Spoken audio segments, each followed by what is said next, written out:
The rain didn't fall gently that night. It hammered down like fists against stone, each drop a punishment, each gust of wind a reminder that nowhere was safe. Amaya pressed herself against the cold servants' corridor wall, her breath coming in short, silent gasps that burned her throat. Her fingers trembled as she clutched the thin fabric of her sleeve, pulling it down over the fresh bruises that circled her wrist like a bracelet of shame. The storm outside wasn't half as violent as the one raging inside her chest. She'd learned to make herself small, invisible.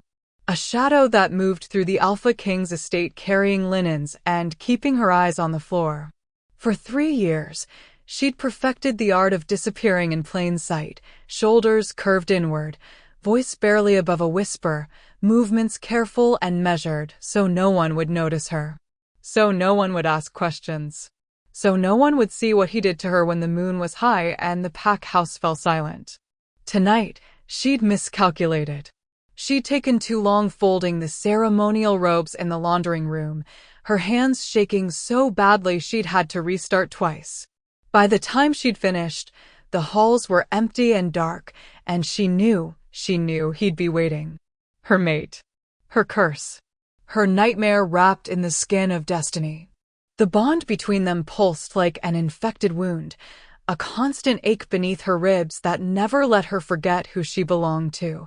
The moon goddess had marked them at birth, or so everyone believed. Fated mates. Destined souls. The stories made it sound like poetry, like something sacred and pure. They didn't tell you what happened when fate got it wrong. When the bond tasted like copper and fear. When your mate's touch left marks that took weeks to fade. When the connection that should have completed you slowly carved you hollow instead. Amaya's wolf had gone silent 2 years ago. Just stopped speaking, stopped rising to the surface, as if even her own animal spirit couldn't bear witness anymore. Some days, Amaya wondered if she was still in there at all, or if the violence had finally killed that part of her too. Thunder cracked overhead, and she flinched hard enough to slam her shoulder into the wall. Pain bloomed sharp and bright. She bit down on her lip to keep from crying out, tasting blood. Move. She had to move. Her quarters were at the far end of the servants' wing, a small room she shared with 2 other maids who worked the night shift. If she could just make it there, she could lock the door.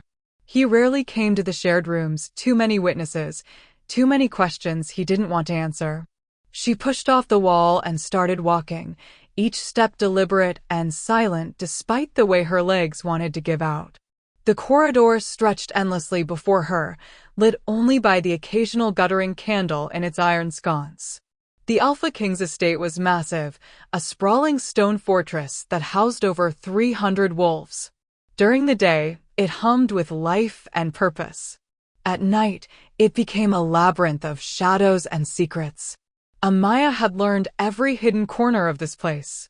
Every shortcut, every blind spot, every route that kept her away from the main halls where he might be prowling.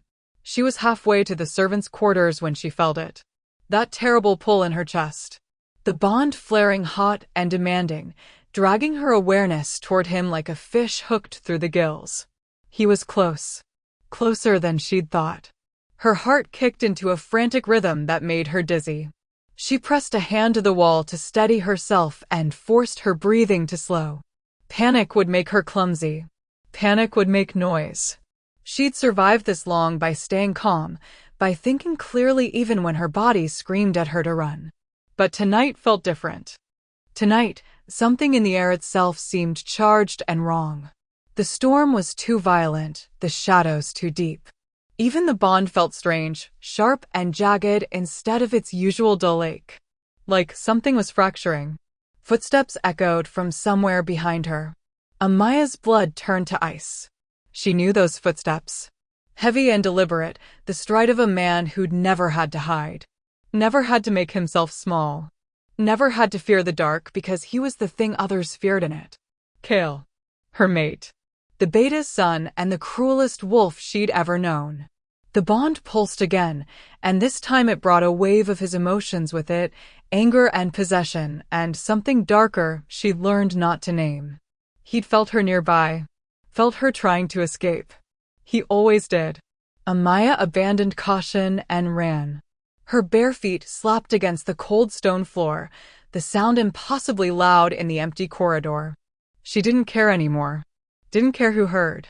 Survival instinct had taken over, that primal animal part of her that still wanted to live even when her human mind had gone numb. Behind her, Kale's footsteps quickened. The corridor twisted, and she took a sharp left down a narrow passageway that led toward the outer courtyards. If she could make it outside, into the rain and the chaos of the storm, she might lose him in the darkness. Might find somewhere to hide until dawn, when the other servants woke and his violence had to retreat behind closed doors again. Her lungs burned. Her vision blurred with tears she refused to let fall. The passageway opened into a small antechamber, and Amaya's heart sank. Dead end. She'd taken a wrong turn in her panic, ended up in one of the formal receiving rooms instead of the servants' exit. No. She spun around, searching desperately for another way out, but there was only the entrance she'd come through and a set of grand double doors that led to the inner estate, locked from the other side and far too heavy for her to force. Kale's footsteps grew louder. Amaya backed into the corner, pressing herself against the junction of two walls as if she could sink into the stone itself. Her whole body shook. The bond was screaming now, a high-pitched keen of connection and ownership that made her want to claw at her own chest. He appeared in the doorway like something summoned from nightmares. Tall and broad-shouldered, with dark hair that fell into eyes that should have been warm brown but looked black in the candlelight. Once, maybe, he'd been handsome. Now all Amaya could see was the twist of cruelty in his mouth, the coldness in his expression. "There you are," Kale said, and his voice was almost gentle, almost kind. That made it worse somehow. "I've been looking for you, little maid." Amaya couldn't speak. Her voice had abandoned her along with her courage. Kale stepped into the room, and she noticed, with the detached clarity that came from pure terror, that he was holding something in his right hand. A strip of leather. The belt he wore on formal occasions, the one with the silver buckle that left marks shaped like crescent moons. "You ran from me," he continued, still in that terrible soft voice. "That wasn't very respectful. After everything I do for you. Keeping you safe. Keeping you fed. Giving you purpose." Purpose. As if being his punching bag was some kind of gift. The bond pulsed again, and Amaya felt his satisfaction roll through it like poison. He enjoyed this. Enjoyed the hunt, the fear, the power of knowing she was trapped. "Please," she finally managed, her voice cracking on the single word. "Please, I'll go back to my room. I'll be quiet." "I won't." "You won't what?" Kale moved closer, each step measured and deliberate. "You won't make me do this? Is that what you were going to say?" He was right in front of her now, close enough that she could smell whiskey on his breath and smoke in his clothes. Close enough to see the way his pupils had blown wide with whatever dark emotion drove him to this again and again. "You make it so easy to love you like this," he whispered, reaching out to trail one finger down the side of her face. Amaya flinched away, and his expression hardened. "Don't pull away from me. I'm your mate. Your other half. The moon chose me for you." No, the moon wouldn't have done this. Couldn't have meant for this to be love. But the bond was there, undeniable and wrong, wrapped around her soul like chains. Kale raised the belt. Amaya closed her eyes. And that's when the doors behind them exploded inward. The sound was deafening, with splintering, metal hinges shrieking. A blast of cold air rushed into the room, carrying the scent of rain and something else. Something wild and vast and ancient that made every hair on Amaya's body stand on end. Power. Pure, undiluted dominance that pressed against her like a physical force. Kale stumbled backward, his face draining of color. The belt slipped from his fingers and hit the floor with a dull thud. Amaya's eyes snapped open. Standing in the ruined doorway, surrounded by swirling rain and wind that seemed to bend around him rather than touch him, was the Alpha King. Damien. the ruler of the entire Northern Pack territories. A male so powerful that other alphas bowed when he entered a room. A legend wrapped in flesh and fury. And he was looking directly at her. Not at Kale. Not at the destroyed doors or the belt on the floor. At her. At Amaya, the invisible maid who kept her head down and her secrets hidden. His eyes were silver, not the pale gray of a normal wolf in partial shift, but true molten silver that seemed to glow from within. His jaw was set in a hard line, and even from across the room, Amaya could feel the rage rolling off him in waves. He'd seen everything. "Step away from her," Damien said, and his voice was barely above a whisper, but it echoed like thunder. Kale opened his mouth, maybe to protest, maybe to explain, but the sound that came out was more whimper than words. The command in the Alpha King's voice was absolute. Undeniable. The kind of order that bypassed thought and sank straight into instinct. Kale moved. Stumbled sideways, putting distance between himself and Amaya as if compelled by invisible strings. Damien's gaze never left her face. "Come here," he said, and this time his voice was softer. Controlled. Amaya couldn't move. Fear had locked her muscles tight. This was the Alpha King. The most dangerous male in 100 miles. She was a servant. A nothing.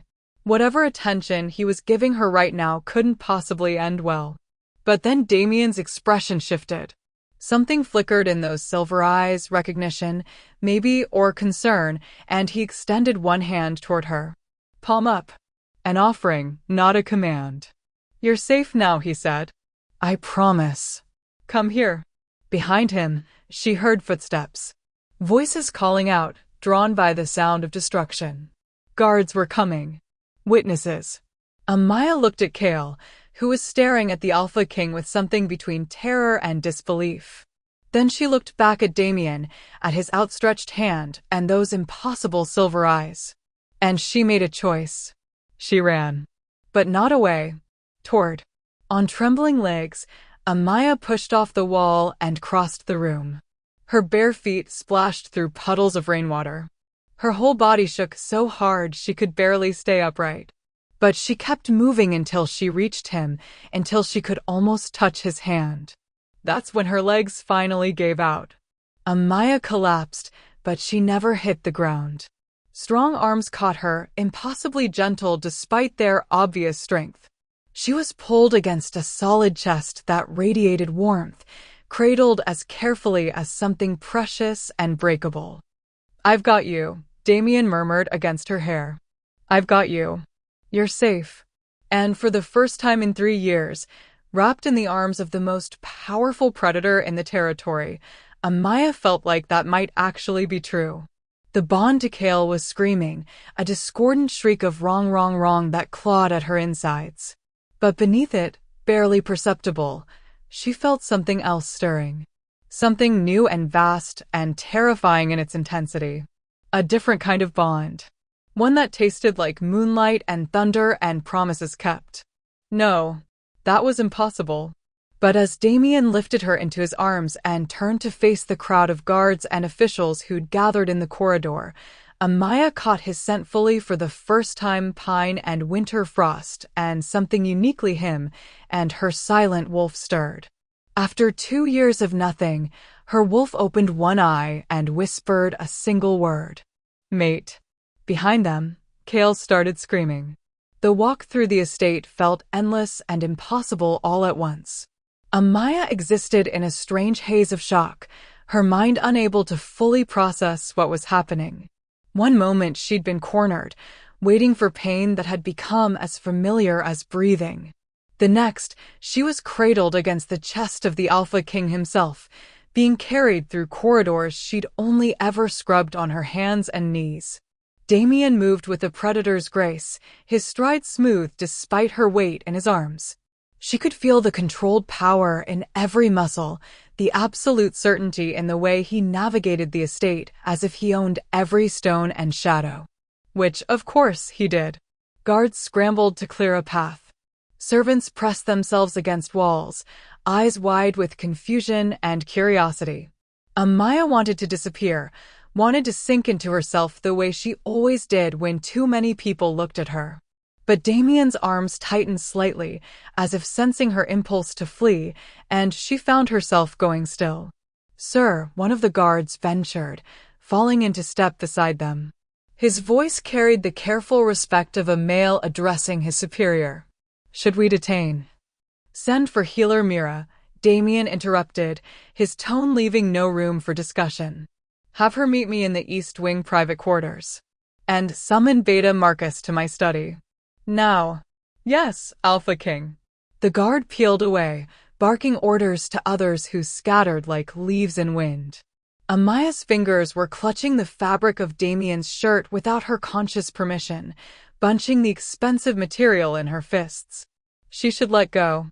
Should apologize for touching him so familiarly. But her body refused to obey, some deep instinct overriding years of trained deference. She risked a glance at his face and immediately wished she hadn't. He was beautiful in the way dangerous things often were, all sharp angles and contained ferocity.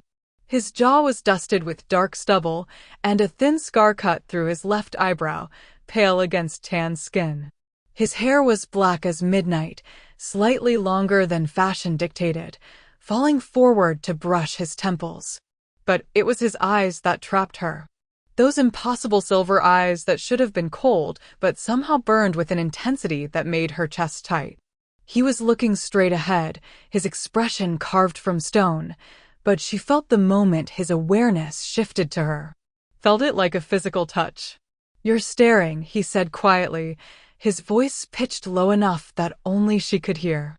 Heat flooded Amaya's face. She dropped her gaze immediately, fixing it on the collar of his shirt. "I'm sorry," she whispered. "I didn't mean." "Don't." The single word was gentle but firm. "Don't apologize. Not for that.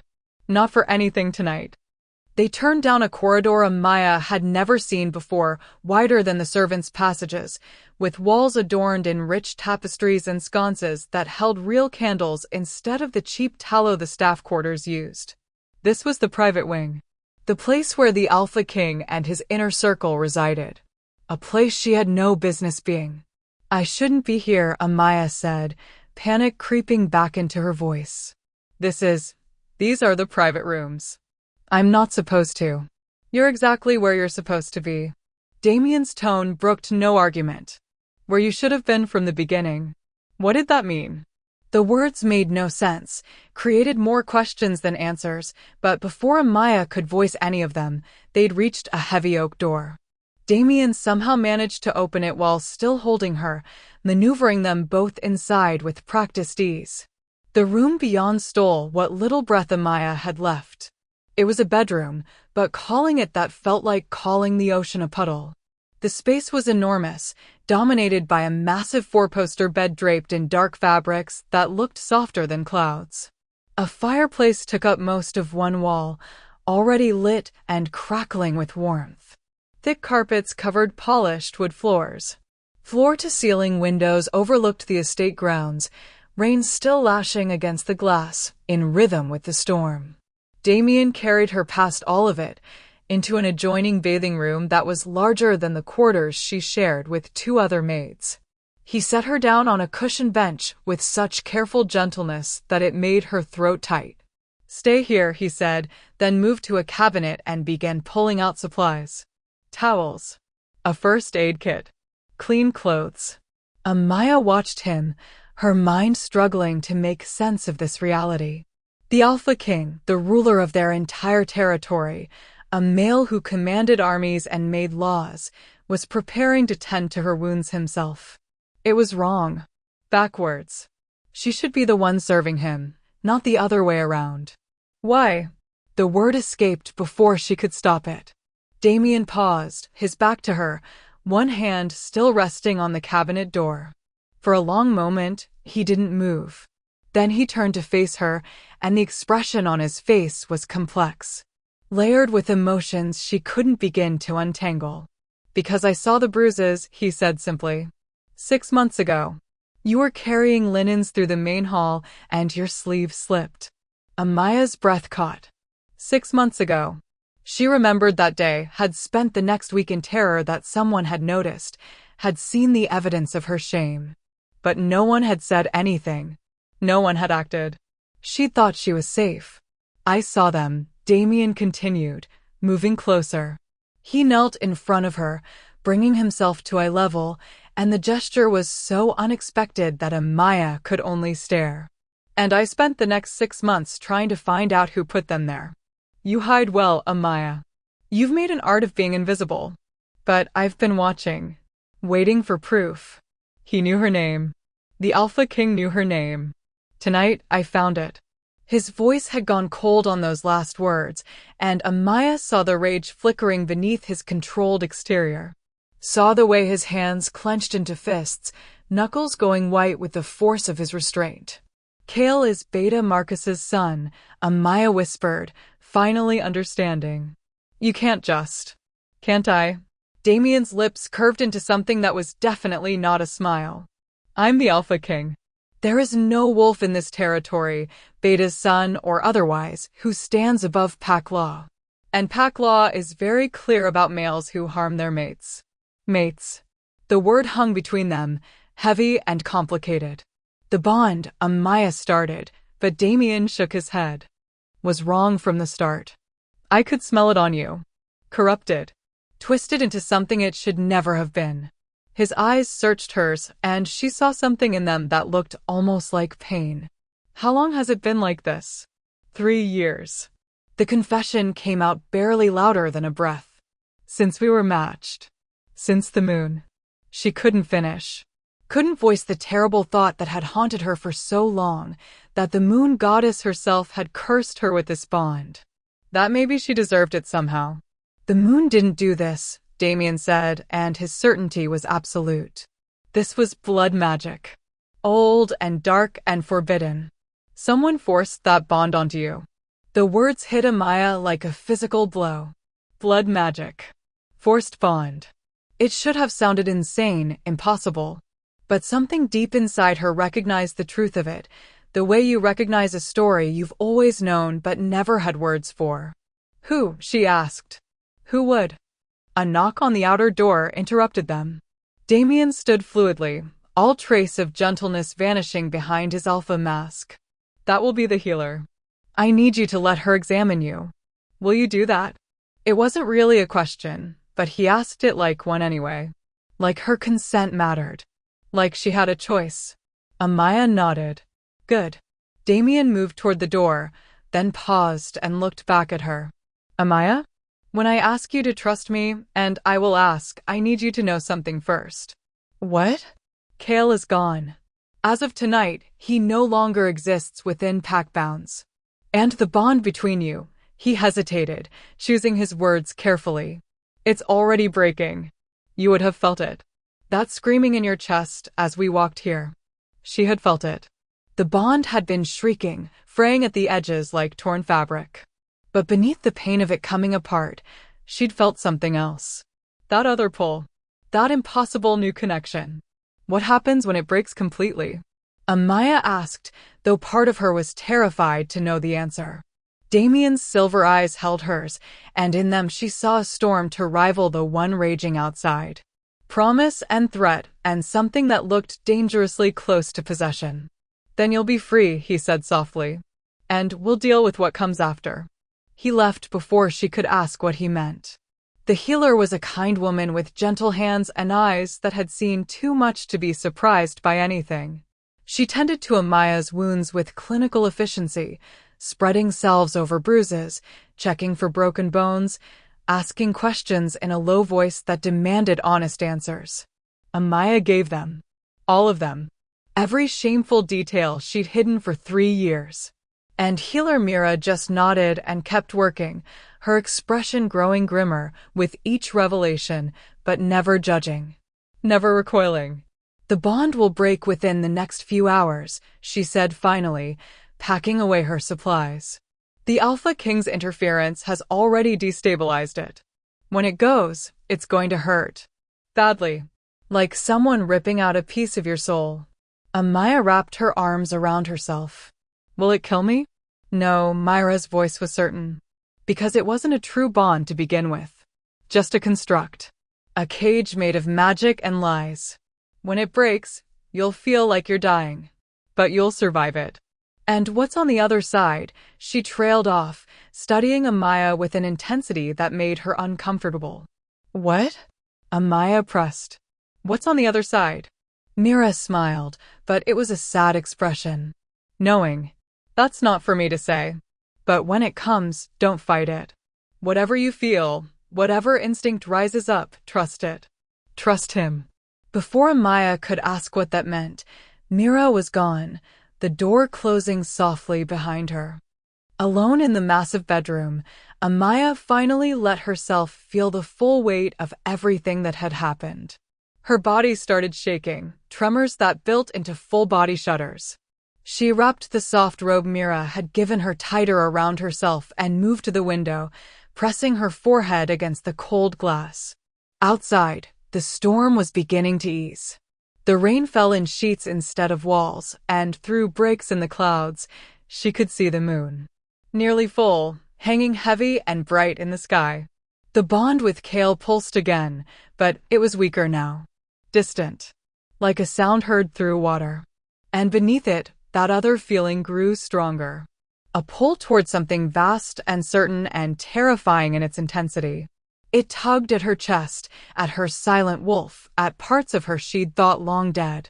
Amaya closed her eyes and let herself wonder, for just one dangerous moment, what it would be like to be free. Truly free. Not just from Kale's violence, but from the weight of shame and fear she'd carried for so long. What would she be without those chains? The door opened behind her. She knew without looking that it was Damien. Could feel his presence like a shift in the air itself, like the moment before lightning strikes. Can't sleep. His voice was closer than she expected. He'd crossed the room silently, stopping a few feet behind her. Too much has happened, Amaya admitted. My mind won't stop spinning. I know the feeling. They stood in silence, watching the storm fade and the moon emerge. Amaya was hyper-aware of him behind her, the heat radiating from his body, the sound of his breathing, the way her pulse kicked up just from his proximity. Why do you keep calling me by my name? She asked suddenly. You're the Alpha King. I'm nobody. You should. You're not nobody.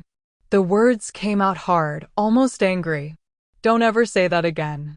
Amaya turned to face him, confusion and something dangerously close to hope warring in her chest. Then what am I? Damien looked at her for a long moment, his silver eyes searching her face as if trying to memorize every detail. When he finally spoke, his voice was rough with an emotion she couldn't name. You're Amaya. You're a wolf who survived 3 years of hell and still has light in her eyes. You're stronger than you know, braver than you believe, and worth more than every pretty lie anyone ever told you about fate and bonds and what you deserve. He took a step closer, then another, until only a breath separated them. And when that false bond breaks, when you're free and whole and yourself again, I'm going to ask you a question. And whatever answer you give, I'll accept it. Even if it kills me. Amaya's heart was hammering so hard she was certain he could hear it. What question? Damien lifted one hand, slowly, giving her every chance to pull away.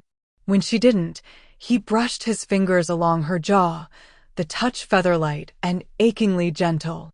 Whether you'll let me court you properly, he said. The way you should have been courted from the beginning. With patience and respect and all the time in the world. Then he stepped back, putting distance between them before she could respond. Before she could process what he'd just offered. Rest, he said, moving toward the door. I'll be in the next room if you need anything. You're safe here. I give you my word.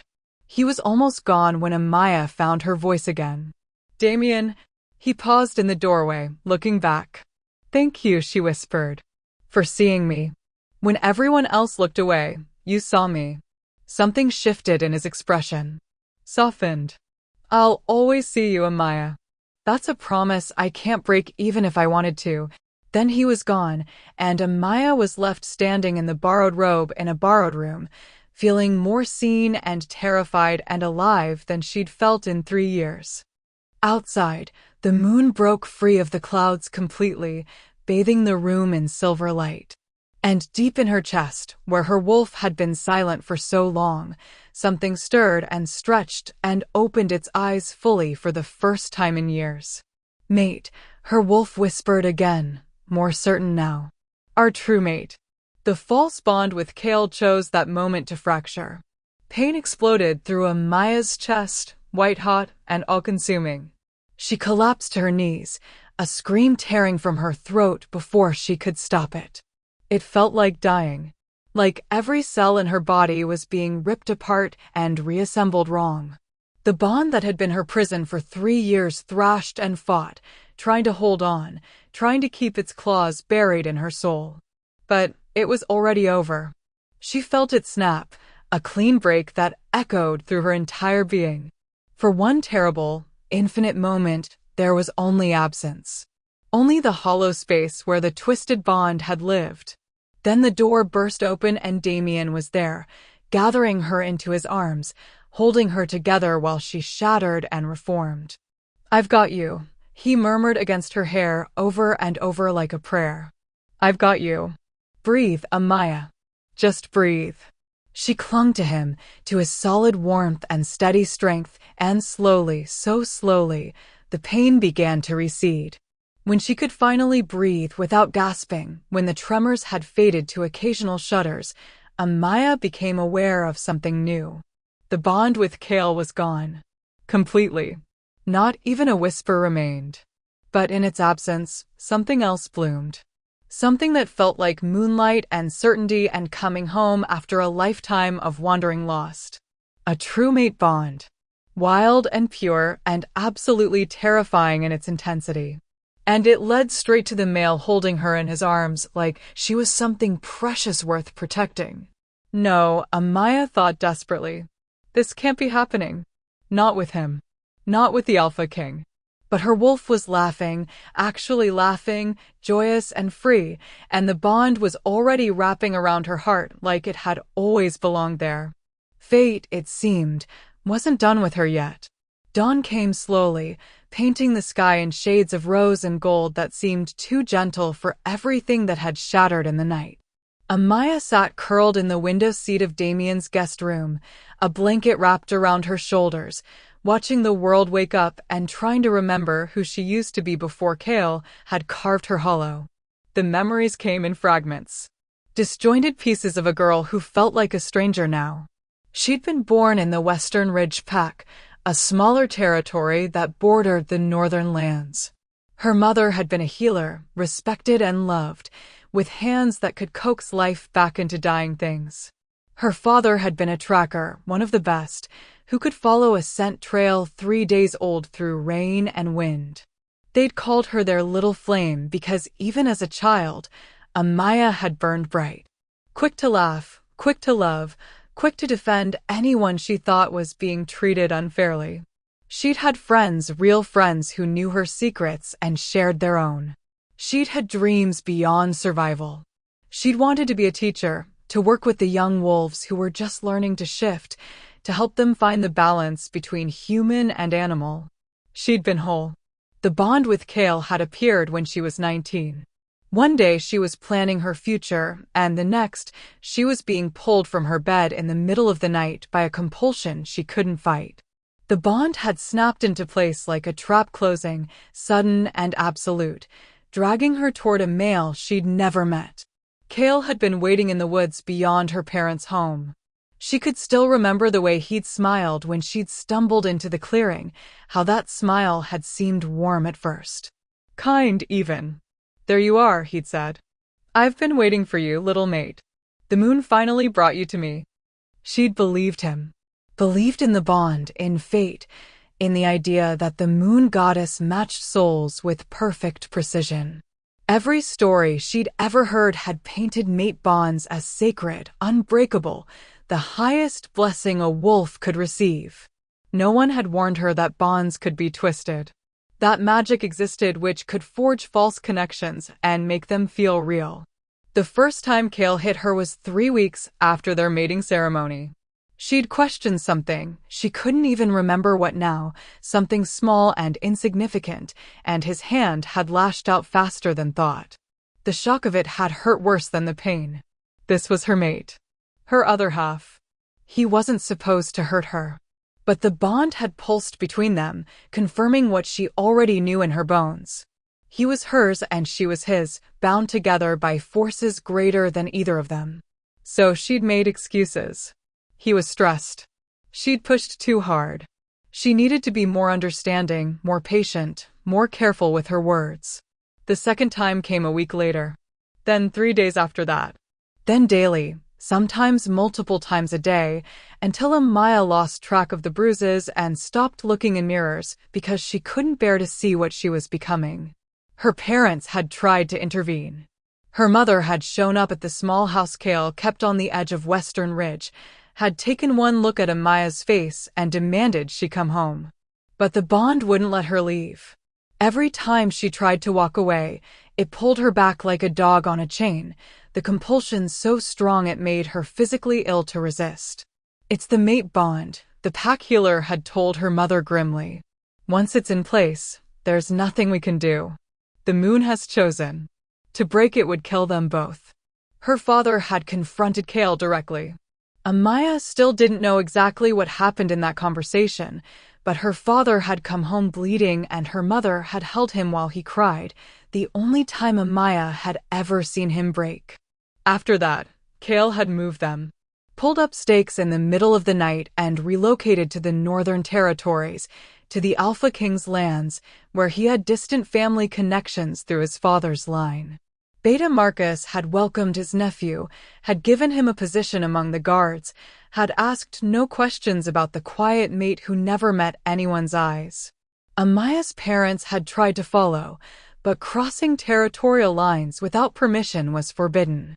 They'd sent letters, packages, messages begging her to contact them, to let them know she was alive. Kale had burned every single one in front of her. After the first year, the letters had stopped coming. Either her parents had given up or Kale had found a way to block them completely.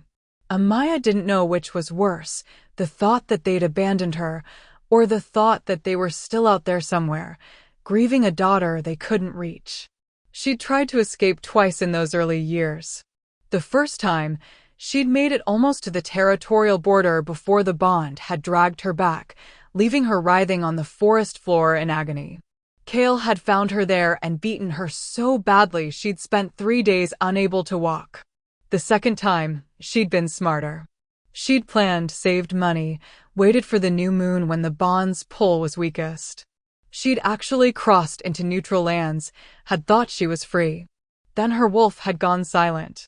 Just stopped responding, stopped rising to help her shift, as if the animal part of her soul had simply given up. Without her wolf, Amaya couldn't survive in the wild.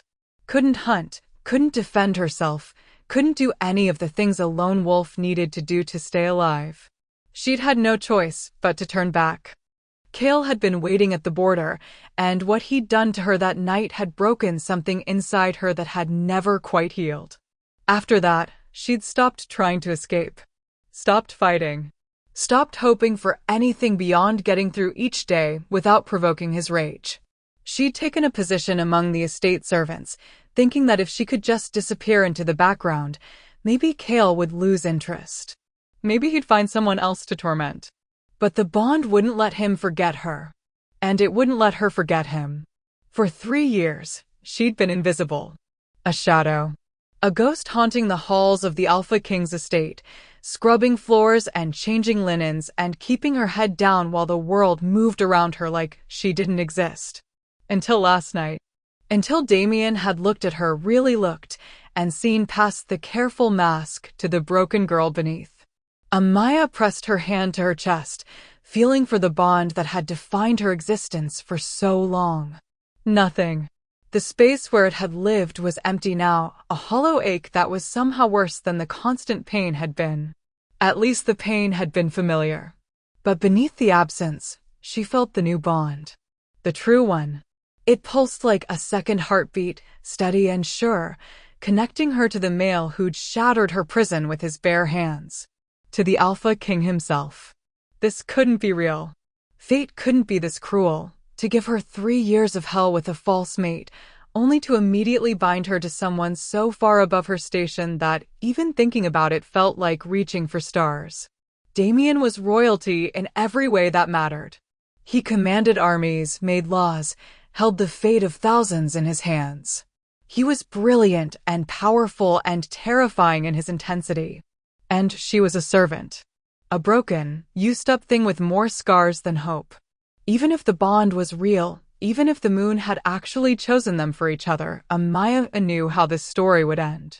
Damien would realize his mistake, would see her for what she truly was, and he'd reject her. Kindly, probably. He seemed like the type who'd try to let her down gently. But rejection was still rejection, and a rejected mate bond was a special kind of death sentence. Most wolves didn't survive it. The lucky ones went feral and were put down quickly. The unlucky ones lived, but as shells of themselves, haunted by the ghost of what could have been. I survived Kale, Amaya thought bitterly. I survived 3 years of torture and abuse. And what's my reward? A bond that's going to kill me anyway, just more slowly. Her wolf stirred, disagreeing. But Amaya pushed the animal presence down. Her wolf had been silent for 2 years and didn't get to have opinions now. A knock on the door made her jump. Amaya? Damien's voice filtered through the wood. May I come in? She almost said no. Almost told him to leave her alone, to forget about her, to save them both the pain of whatever came next.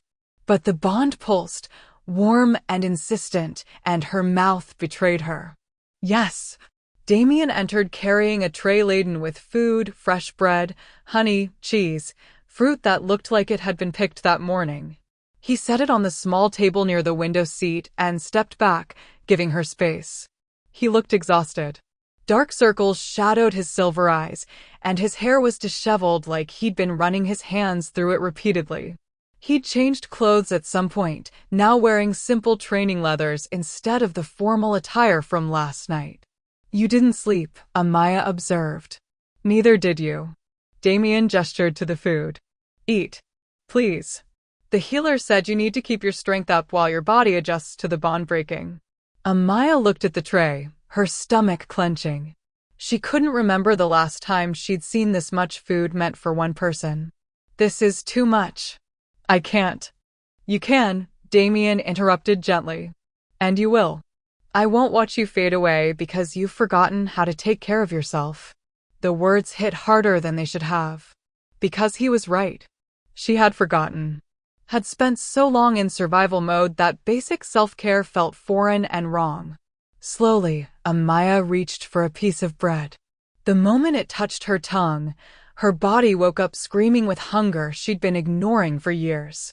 She ate mechanically at first, then with increasing desperation, until she'd consumed nearly half the tray.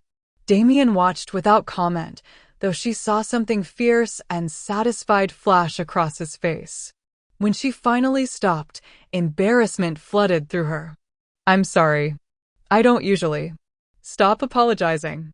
Damien moved closer, lowering himself to sit on the floor in front of the window seat so they were at eye level. Amaya, I need to tell you something. And I need you to listen, really listen, because I know your instinct is going to be to argue or deny or find reasons why I'm wrong. She tensed, already bracing for the rejection she knew was coming. The bond between us is real, Damien said, and her breath caught. I felt it snap into place the moment Kale's bond broke. A true mate bond, given by the moon herself. I know you feel it too. Amaya nodded mutely, unable to speak past the tightness in her throat. I also know, he continued, that you're terrified. That you think I'm going to reject you because of everything Kale did. Because of what you think that makes you. How did he know? How could he possibly? I can feel your emotions through the bond, Damien explained, answering her unspoken question. Not thoughts, but feelings. And right now, you're broadcasting fear and worthlessness so loudly it's making my wolf want to tear something apart. Shame heated her cheeks. Even her emotions were an imposition. Listen to me. Damien's voice went firm, commanding. What Cale did to you, what he made you believe about yourself, those were lies. Every single one. You are not broken. You are not worthless. You are not damaged goods or used up or any of the other terrible things I can feel you thinking. Tears burned behind Amaya's eyes. She blinked rapidly, refusing to let them fall. You're a survivor, Damien said. You endured hell and came out the other side, still capable of kindness, still fighting to protect yourself even when everything in you wanted to give up. That takes a strength most wolves never have to find. You don't understand, Amaya whispered. I'm not strong. I couldn't even escape him. I tried twice and failed both times. A strong wolf would have. A strong wolf would have done exactly what you did. Damien's eyes blazed. They would have survived. That's all any of us can do when the world becomes a nightmare, survive it, hour by hour, day by day, until we reach the other side. He paused, seeming to wrestle with something. When he spoke again, his voice had gone rough. I know what it's like to feel powerless. To have someone hurt you and be unable to stop them because they're protected by bonds you can't break or laws you can't change or circumstances beyond your control. Amaya stared at him, shocked. What do you mean? Damien looked away, his jaw clenching. My father was Alpha King before me. A good leader by all accounts, fair, just, beloved by his people. But behind closed doors, when his control slipped, he was a monster. He never touched me, but my mother, he stopped, swallowing hard. I watched him hurt her for 15 years. Watched her make excuses, cover bruises, smile in public while dying inside. And I couldn't do anything because I was just a child, then a teenager, powerless against an alpha in his prime. Damien, Amaya breathed, her heart breaking for the boy he'd been. He died when I was 20, challenged by a rival and killed in combat. Everyone mourned the great Alpha King, and I stood at his funeral feeling nothing but relief and guilt for feeling relieved. Damien's hands were clenched into fists. My mother didn't survive him by much. 6 months later, she just gave up. The healers called it a wasting sickness, but I knew better. She'd held on as long as she had to, and once he was gone, she had no reason to keep fighting. He finally looked back at Amaya, and she saw raw pain in his silver eyes. So when I tell you that I understand, I mean it. When I tell you that survival is strength, I know it in my bones. And when I tell you that you're worth fighting for, worth protecting, worth cherishing, I'm not speaking empty words. I'm speaking truth. Amaya's tears finally spilled over. She tried to wipe them away quickly, but Damien caught her hand, stopping her. Don't hide them, he said softly. Not from me. Never from me. They sat in silence while Amaya cried for herself, for him, for all the broken pieces of their pasts that had led them to this moment. Damien held her hand through it, his thumb tracing gentle circles on her palm, offering comfort without demanding anything in return. When the tears finally slowed, Amaya felt hollowed out. Empty but somehow lighter, like crying had drained away some of the poison she'd been carrying. What happens now? She asked. Her voice came out hoarse and wrecked. With the bond. With everything. Now, Damien said, you heal. At your own pace, in your own way. I meant what I said last night. I want to court you properly. Get to know you as you really are, not the shadow Cale tried to turn you into. But only if that's what you want. The bond doesn't obligate you to anything. You always have a choice. And if I choose to reject it? The question came out barely louder than a whisper. To reject you? Pain flashed across Damien's face, there and gone in an instant. But his voice remained steady. Then I'll accept it. I'll make sure you're safe, that you have everything you need to build a new life wherever you want. And I'll live with it, because your freedom matters more than my happiness. He meant it.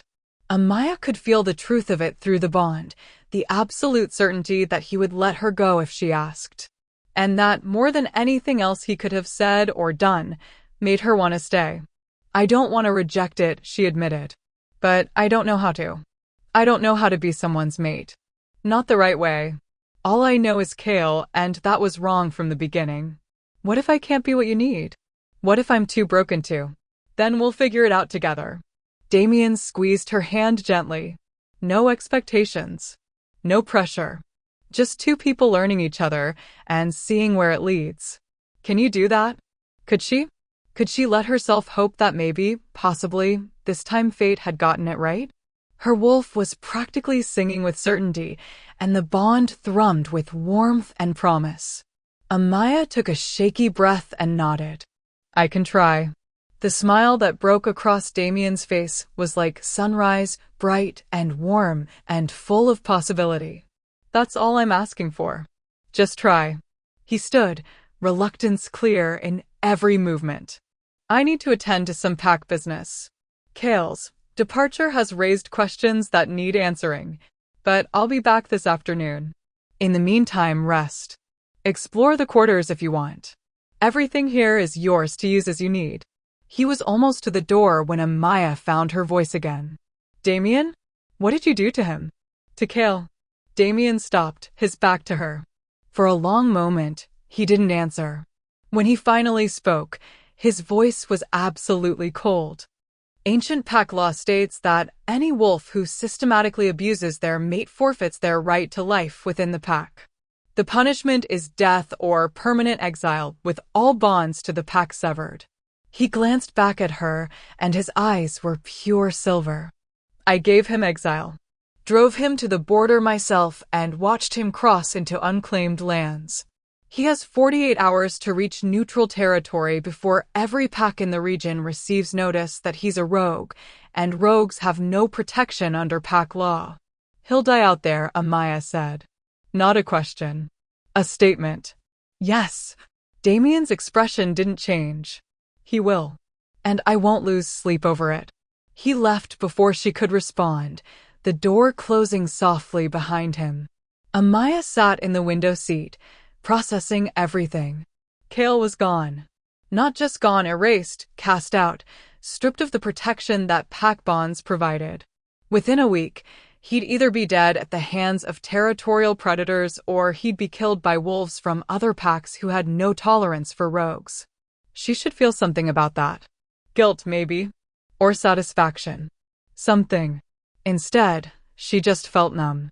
And beneath the numbness, buried so deep she almost didn't recognize it, was a tiny spark of something she'd thought Kale had beaten out of her completely. Hope. 3 days passed in a strange, dreamlike haze. Amaya spent most of her time in the guest quarters, healing and adjusting to a life where pain wasn't the baseline. The bruises faded from purple to green to yellow. The cuts scabbed over and began to knit. Her body recovered faster than her mind, which still expected violence around every corner. Damien visited twice daily, morning and evening, bringing food and conversation, but never staying long enough to overwhelm her. He told her about the pack, about the politics and personalities that shaped the Northern Territories. He asked about her life before Kale, gentle questions that helped her remember the girl she used to be.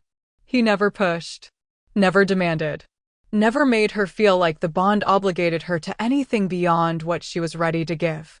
And slowly, carefully, Amaya began to unfold. On the 4th morning, she woke feeling restless. The quarters that had felt like a sanctuary now felt like a cage, and her wolf, awake and vocal for the first time in years, was pacing beneath her skin, demanding movement and fresh air. When Damien arrived with breakfast, Amaya made a decision. I want to go outside, she said before she could second-guess herself. I've been hiding in here, and I'm grateful for the space, but I need to. I need to move. To see the world again. Damien's face lit up. I was hoping you'd say that. There's somewhere I'd like to take you. If you're willing. Where? The old shrine. It's about an hour's walk into the forest on the northern edge of Pack lands. It's peaceful there. Sacred. I think you'd like it. Amaya hesitated. Sacred places meant Pack history, tradition, significance. They weren't for servants or nobodies. But Damien was looking at her with such hopeful expectation that she found herself nodding. Okay. Yes. Let's go. They set out after breakfast, leaving through a side entrance that let them bypass the main estate. Amaya was grateful for that. She wasn't ready to face the stares and whispers that would follow the maid who'd somehow caught the Alpha King's attention. The forest embraced them immediately, ancient trees forming a canopy overhead that filtered the sunlight into dappled patterns on the forest floor. The air smelled of pine and earth and the promise of autumn. Amaya breathed deeply, feeling something in her chest loosen with each step. Her wolf stirred, stretching and yawning like a creature waking from hibernation. The animal presence was hesitant at first, as if unsure of her welcome, but when Amaya reached for her mentally really reached, the way she used to before Kale had beaten the connection into submission. Her wolf responded with cautious joy. "We're free," her wolf whispered. "The chains are gone." Amaya wanted to believe that. Wanted to trust that freedom was something she was allowed to have now. Damien walked beside her in comfortable silence, occasionally pointing out landmarks or interesting features of the landscape. He didn't try to fill every moment with words, seemed content just to be near her, and Amaya found herself relaxing in a way she hadn't thought possible anymore. "Tell me about the shrine," she said eventually. "What makes it sacred?" "It's old," Damien replied. "Older than the pack, older than the territorial divisions. The stones were placed by the first wolves to settle these lands, back when our kind was still learning to balance human and animal. There are markings carved into the altar, symbols that nobody can fully translate anymore. Some say they're prayers. Others think they're prophecies." "Do you believe in prophecies?" Damien was quiet for a moment, considering. "I believe that some truths are older than our ability to understand them. That our ancestors knew things we've forgotten in our rush to be modern and civilized. The shrine has power, I've felt it myself. Whether that power comes from prophecy or just accumulated faith," he shrugged. "Does it matter? The effect is the same." They walked deeper into the forest, following a path that was barely visible beneath fallen leaves and undergrowth. The trees grew denser here, their trunks massive and gnarled with age. Moss covered everything in soft green carpets, and mushrooms sprouted in fairy rings that seemed almost too perfect to be natural. Amaya felt the change in the air before she saw the shrine. A subtle shift in pressure, like walking from one room into another. The forest sounds grew muted, no birdsong, no rustling of small creatures in the underbrush. Just a profound, waiting silence. Then they stepped into a clearing and Amaya's breath caught. The shrine sat in the center of the space, and calling it a shrine felt inadequate. It was more like a temple, despite being open to the sky. Massive stones formed a circle, each one taller than Damien and carved with intricate patterns that seemed to shift when she looked at them directly. At the center stood an altar of white stone, perfectly smooth despite obvious age, with symbols etched deep into its surface. But it was the atmosphere that truly arrested her attention. The air itself seemed alive here, charged with something ancient and powerful that made her skin prickle and her wolf go very, very still. "What is this place?" Amaya whispered, afraid to speak too loudly. "A threshold," Damien said quietly. "Between what is and what could be. Between the world we see and the one that exists beneath it." He moved toward the altar, gesturing for her to follow. "The first time I came here, I was 7 years old. My mother brought me after a particularly bad night with my father. She told me that this place remembered every wolf who'd ever stood here, remembered their pain and their hope and their prayers. She said that the moon herself listened more closely here than anywhere else." Amaya approached the altar slowly, drawn by something she couldn't name. The symbols carved into the stone seemed to glow faintly in the dappled sunlight, though that might have been her imagination. She reached out, hesitating with her hand hovering over the stone. "May I touch it?" "You can do more than touch it." Damien's voice had gone soft, almost reverent. "If you want, you can ask it questions. The shrine has a way of showing you what you need to see, even if it's not always what you want to know. Amaya's fingers made contact with the stone, and the world exploded into light. She wasn't in the forest anymore. She stood in a vast space that was neither indoors nor out, where the ground beneath her feet looked like solidified starlight and the sky overhead swirled with colors that had no names. The air tasted like moonlight and copper and something ancient that made her wolf howl in recognition. "Where am I?" Amaya thought, though her lips didn't move. Between, a voice answered, not from any direction, but from everywhere at once, resonant and layered like 1,000 voices speaking in perfect harmony. "You stand between what was and what will be. Between the false path and the true one. Between death and destiny." A figure materialized in front of her. Female, tall and ethereal, with silver hair that moved like water and eyes that reflected entire galaxies. She wore robes that seemed woven from moonbeams, and power radiated from her like heat from a fire. Amaya knew, with absolute certainty, who this was. "Moon goddess," she breathed, dropping to her knees. "Rise, child." The goddess's voice was gentle but commanding. "We have much to discuss and little time for mortal courtesies."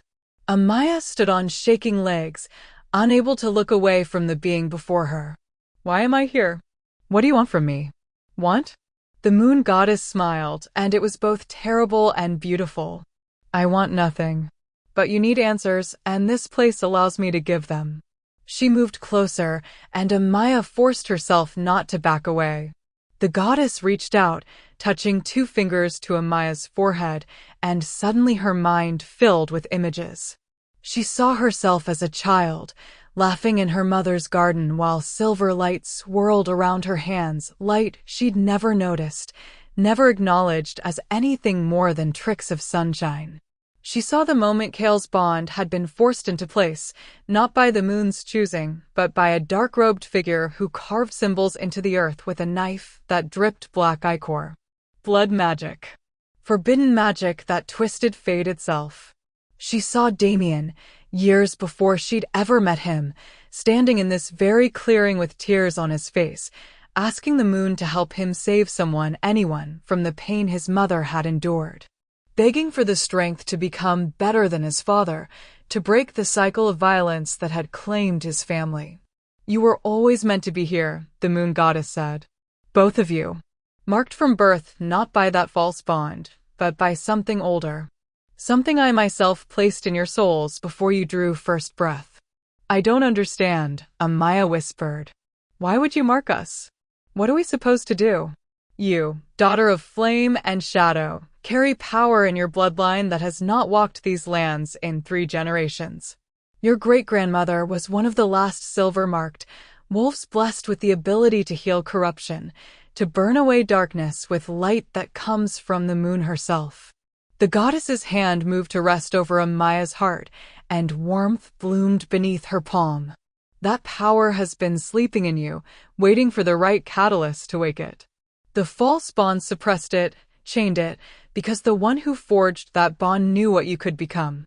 Knew that a silver-marked wolf, properly trained and fully awakened, could unravel his dark magic entirely." "Who?" Amaya demanded, anger rising through her fear. "Who did this to me? Who forced the bond with Kale? One who seeks to corrupt the pack bonds from within. One who has been working in shadows for decades, slowly poisoning the connections that hold wolf society together. Kale was merely a tool, a broken wolf twisted into a weapon against you. But the one who wielded him remains hidden." The moon goddess withdrew her hand, and the warmth faded. "That is the task before you, should you choose to accept it. To find the source of the corruption. To burn it away before it consumes everything your kind has built. You and the Alpha King together, his strength and your gift, combined through a bond one chose with full knowledge of what you would face." Amaya's mind reeled. This was too much. Too big. She wasn't a hero or a chosen one or whatever the moon goddess seemed to think she was. She was just a broken girl trying to remember how to be whole. "I can't," she said. "I'm not strong enough. I don't even know how to access this power you're talking about. I can't possibly." You survived 3 years of torture that would have destroyed most wolves within months, the goddess interrupted. You endured a corrupted bond that should have killed you, and instead, you learned to hide your light so completely that even you forgot it was there. You are far stronger than you believe, daughter of flame. The ethereal space around them began to dissolve, reality bleeding back in at the edges. The power will wake when you need it, the goddess said, her voice growing distant. When the threat reveals itself, you will know what to do. Trust yourself. Trust your mate. Trust that I do not mark souls for failure. Wait. Amaya called out desperately. I need to know more. Who am I supposed to be looking for? What does the corruption look like?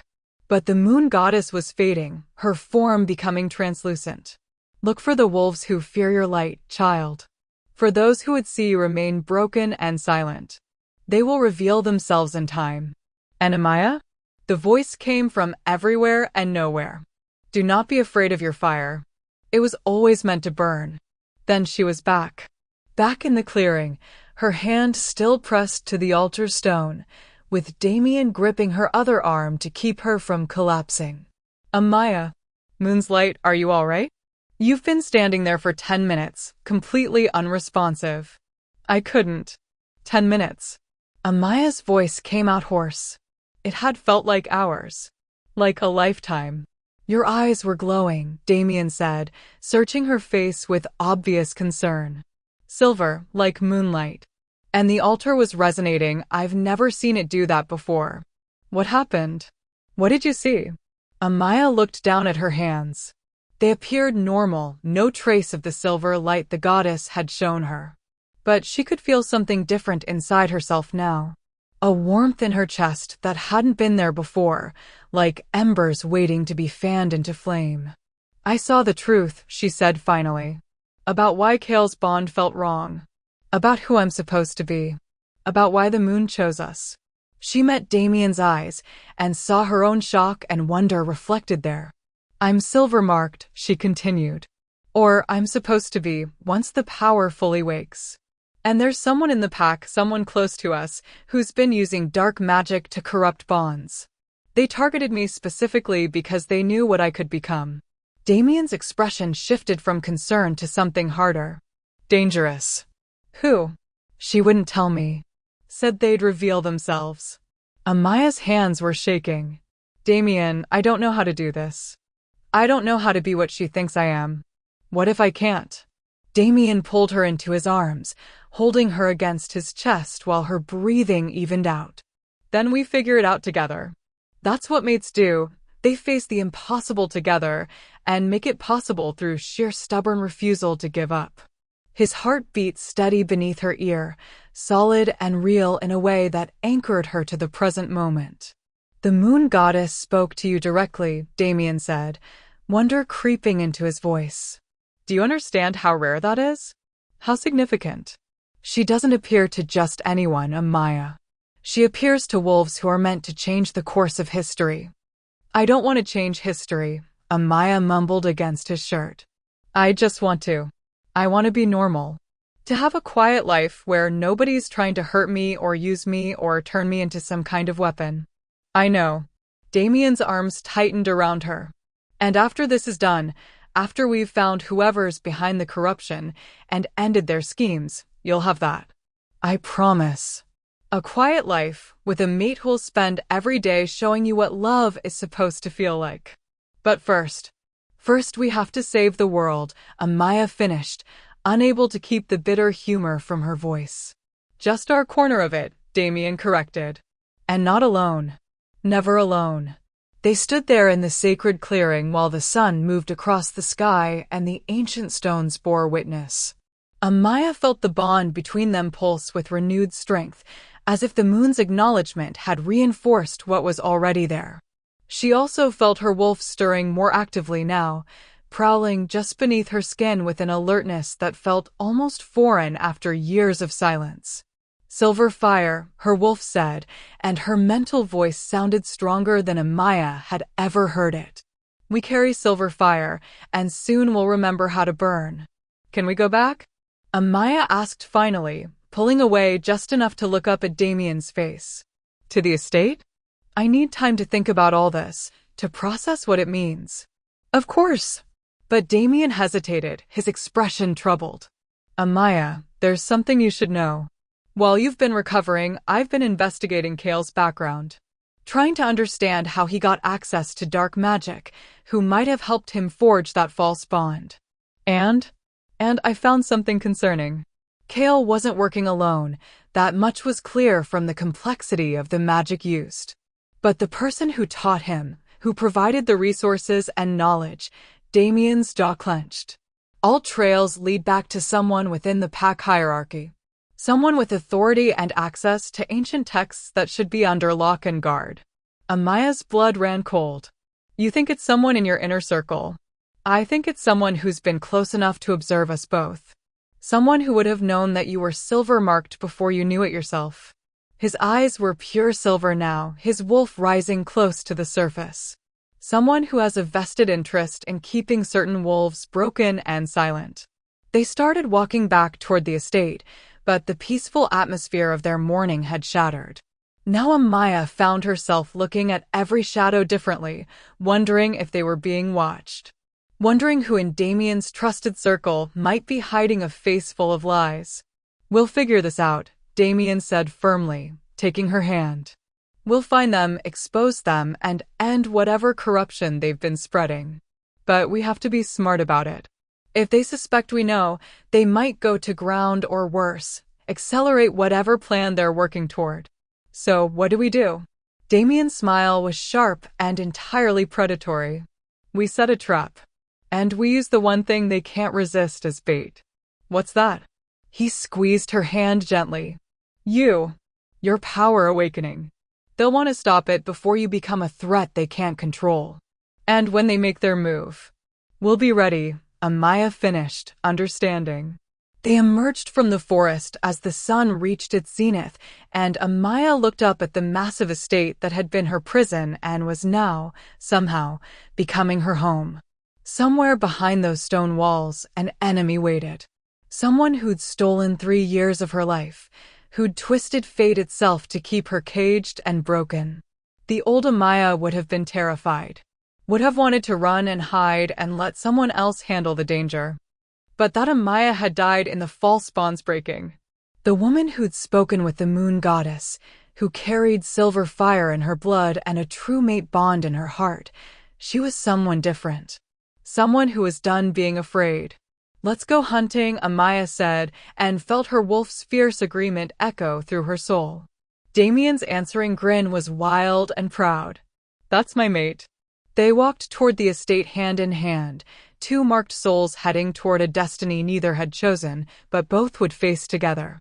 Behind them, if Amaya had looked back, she might have seen the shrine stones glowing faintly in the afternoon sun. Might have seen the altar pulsing with silver light. Might have seen the beginning of something ancient and powerful stirring to life after long years of sleep. But she didn't look back. Only forward, toward whatever came next. The estate felt different when they returned. Amaya couldn't pinpoint exactly what had changed. The same servants moved through the same halls.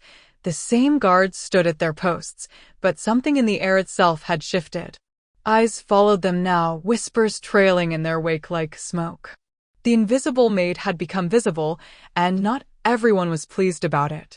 Damien seemed to sense her discomfort. His hand stayed firmly clasped around hers as they entered through the main doors, a public declaration that sent its own message. She is mine. She is under my protection. Challenge her at your peril. They'd barely made it past the entrance hall when Beta Marcus appeared, his expression thunderous. Marcus was an imposing male, nearly as tall as Damien, with iron-gray hair and a face carved from granite.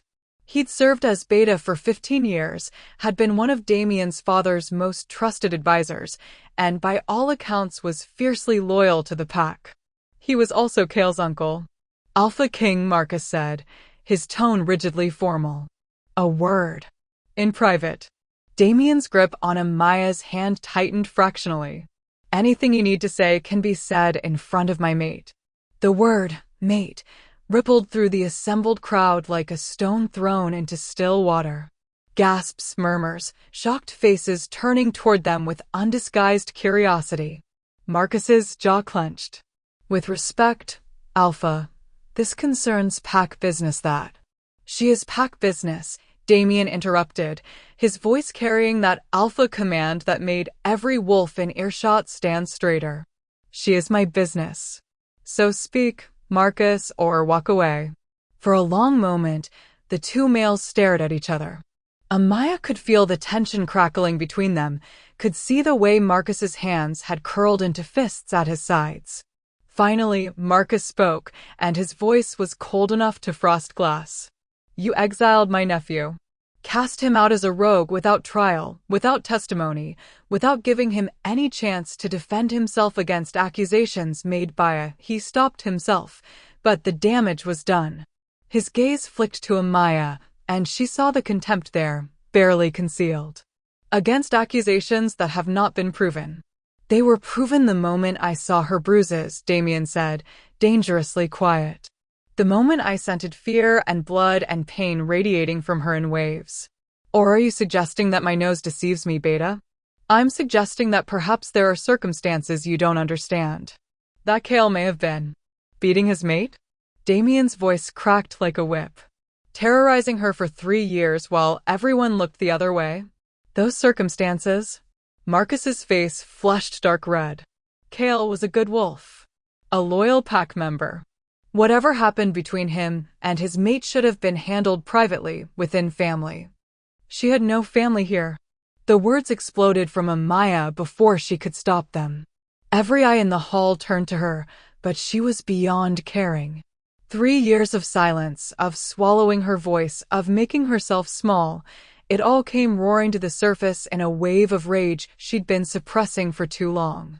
I had no one, she continued, her voice shaking but growing stronger with each word. No one to turn to, no one to protect me, because Kale isolated me from everyone I'd ever known. He brought me here, to a pack where I had no connections, no history, no allies.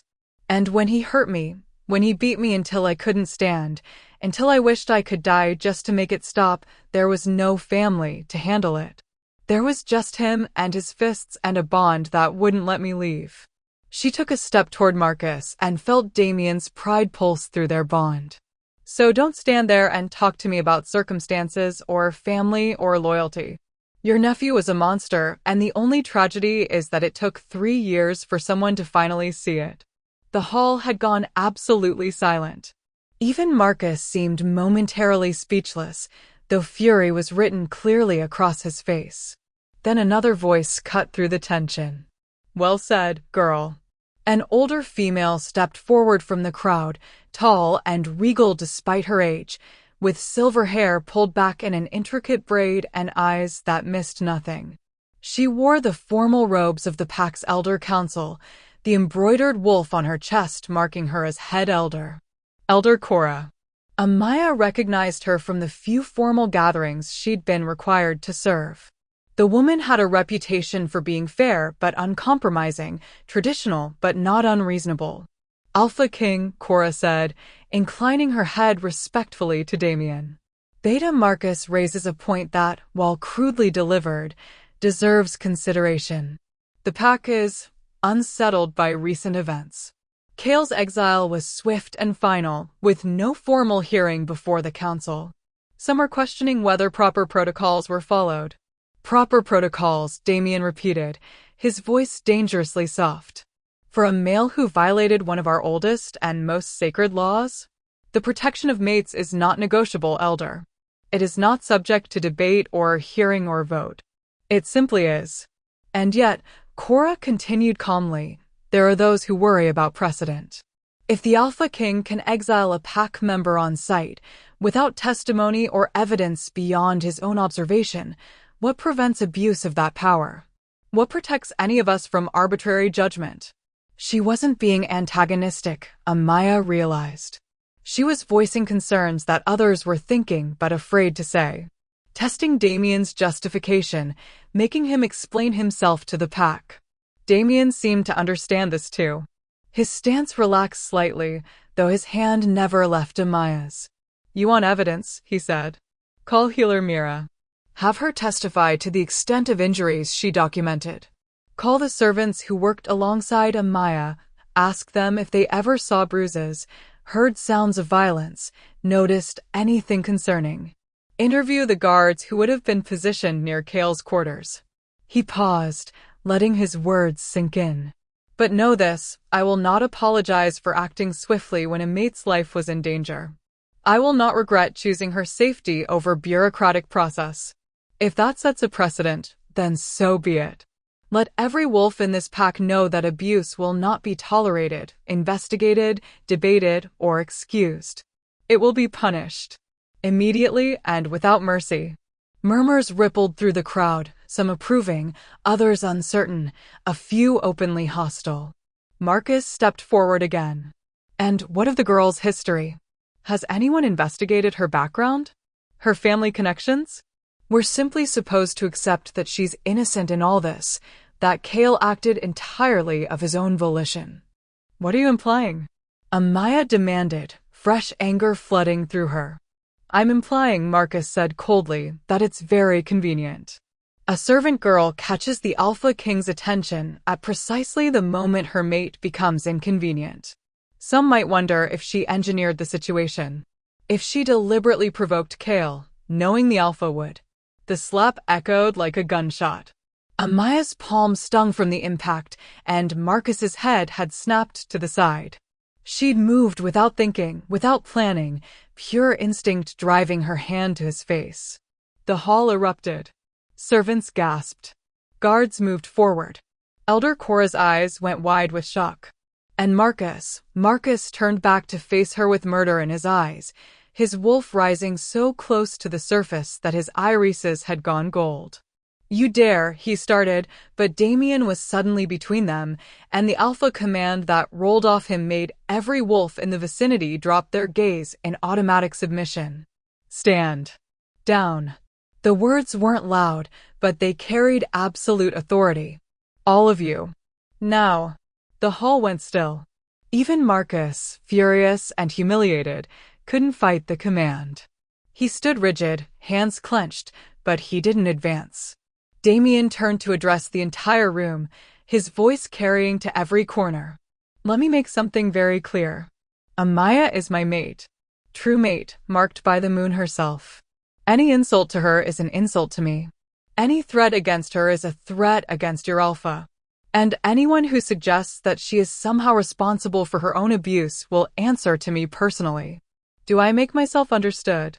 Nods and murmured agreements rippled through the crowd. "As for protocol and evidence, Elder Cora, you'll have your formal hearing tomorrow at sunset in the council chambers. Healer Mira will testify. Any witnesses will be called. The pack will see that justice was served according to law and tradition. Does that satisfy your concerns?" Cora inclined her head. "It does, Alpha King. Thank you." "Good." Damien's gaze swept the assembly one final time. "This gathering is dismissed. Return to your duties." The crowd began to disperse, though Amaya caught plenty of lingering looks and whispered conversations. Marcus stayed frozen in place until Damien released the Alpha command, then turned and stalked away without another word, his rage palpable.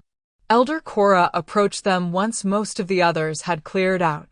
Up close, her eyes were kind despite their shrewdness.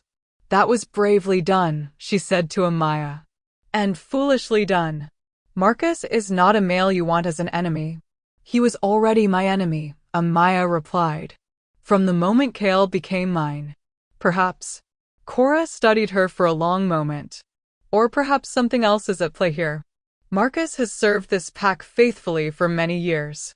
But lately, she trailed off, shaking her head. Never mind. Old woman's suspicions. I'll see you both tomorrow at the hearing." She left, moving with surprising grace for someone of her years. Damien waited until they were alone before speaking. "That was dangerous, what you did. Marcus is beta. Striking him is a serious offense." "I know." Amaya's hand was still tingling. "I didn't mean to. He was standing there, accusing me of using you, suggesting I wanted Kale to hurt me so I could manipulate you, and something inside me just snapped. Your wolf is getting stronger, Damien observed. Closer to the surface. Can you feel her? Now that he mentioned it, yes. Her wolf was pacing, agitated and protective, ready to lash out at anything that threatened them. The sensation was both familiar and strange after years of silence. She's angry, Amaya said. At Marcus, at everyone who looked away while Kale hurt me. At herself for going quiet when I needed her most. Wolves go silent to protect themselves from unbearable pain, Damien said gently. She didn't abandon you. She was doing the only thing she could to help you survive. They started walking toward the private quarters, both of them needing distance from the confrontation. Did you see Marcus's reaction? Amaya asked quietly. He was so angry. Not just about Kale being exiled, but about me specifically. Like I'd personally wronged him somehow. I saw. Damien's expression was troubled. And Elder Cora noticed something too, though she wouldn't say what. Marcus has been loyal, but he paused at a window overlooking the training grounds. But loyalty can curdle into something else when challenged. When a man's worldview is disrupted, sometimes he doubles down rather than admit he might be wrong. Below them, Amaya could see guards drilling in formation. Among them she spotted a cluster of wolves standing apart, talking intensely. Even from this distance, she could read the tension in their postures. The pack is dividing, she observed. Some support us. Others don't. This hearing tomorrow, it's going to force everyone to choose sides. Yes. Damien's hand found hers again. I wish I could spare you that. Wish I could handle this privately without exposing you to more judgment and scrutiny. But Cora was right, the pack needs to see that justice was properly served. They need to hear the evidence, understand what Kale did. Otherwise, the doubts will fester. They reached the private quarters and Damien held the door open for her. Inside, Amaya finally let herself sag against the wall, exhaustion hitting her like a physical weight. I don't know if I can do this, she admitted. Stand in front of the council and the pack and recount every horrible thing Kale did to me. Let them pick apart my pain and decide if it was bad enough to justify his exile. Damien crossed to her, cupping her face gently. You won't be alone. I'll be right there beside you. And you don't have to prove anything, Amaya. The evidence will speak for itself. All you have to do is tell the truth. What if they don't believe me? What if they decide I'm lying or exaggerating or... They'll believe you. His certainty was absolute. Because I'll make them see what I saw. Make them understand that no mate bond, true or false, gives anyone the right to terrorize their partner. And if anyone still doubts after that, his eyes flashed silver. Then they're welcome to challenge me directly. A knock on the outer door interrupted them. Damien opened it to reveal a young guard, nervous and deferential. Alpha King, I'm sorry to disturb, but there's a situation developing in the East Courtyard. Some of the pack members are arguing about today's events. It's getting heated. Damien's jaw tightened. I'll handle it. Give me 5 minutes. The guard nodded and retreated. I should come with you, Amaya said, but Damien shook his head. Stay here. Rest. You've dealt with enough today. He pressed a kiss to her forehead, quick and gentle. I'll be back within the hour. And tonight, we'll start planning for the hearing. Making sure we have everything we need to make our case undeniable. He left, and Amaya was alone with her thoughts. She moved to the window, watching the sun sink lower toward the horizon. Somewhere out there, beyond Packlands, Kale was either dead or dying. The bond that had defined 3 years of her life was gone, replaced by something true and fierce and terrifying in its intensity. Tomorrow, she'd stand before the council and the pack and bear every scar, physical and emotional, for their judgment. And after that, if they survived the hearing intact, they'd begin hunting for whoever had orchestrated all of this. Whoever had used dark magic to forge the false bond, who had reasons for wanting her broken and silent. Someone who fears your light, the moon goddess had said. Amaya looked down at her hands again, willing them to glow the way they had in her vision. Nothing happened. The power was still sleeping, still waiting for the right moment to wake. She hoped that moment came soon. Because tomorrow was going to be a battle, even if it was fought with words instead of claws. And she had a terrible feeling that the real war was only just beginning. Night fell, and Damien didn't return within the hour. 2 hours passed, then 3. Amaya tried not to worry, tried to tell herself that alpha business often ran long, but the bond between them carried echoes of his tension and frustration. She was considering going to look for him when the door finally opened. Damien entered looking exhausted, his hair disheveled like he'd been running his hands through it repeatedly. There was a new tension in his shoulders, a grimness around his eyes that made Amaya's stomach clench. What happened? Infighting, Damien said flatly. 3 separate confrontations that nearly turned violent. Guards taking sides, servants refusing to work together, pack members shouting accusations at each other in public spaces. He collapsed into a chair, letting his head fall back. It's worse than I thought. The pack isn't just unsettled, it's fracturing. Amaya moved to stand behind him, hesitantly placing her hands on his shoulders. He tensed for a moment, then relaxed into her touch. Is it because of me? She asked quietly. Because you claimed me as mate? It's because someone is deliberately stirring up discord. Damien's voice had gone cold. I spoke with several of the wolves involved. They all had similar stories. Someone approached them privately, planted seeds of doubt about my judgment, suggested that I was being influenced or manipulated. Someone is actively working to undermine my authority. Marcus? Maybe. But I don't think he's smart enough to orchestrate this kind of coordinated campaign.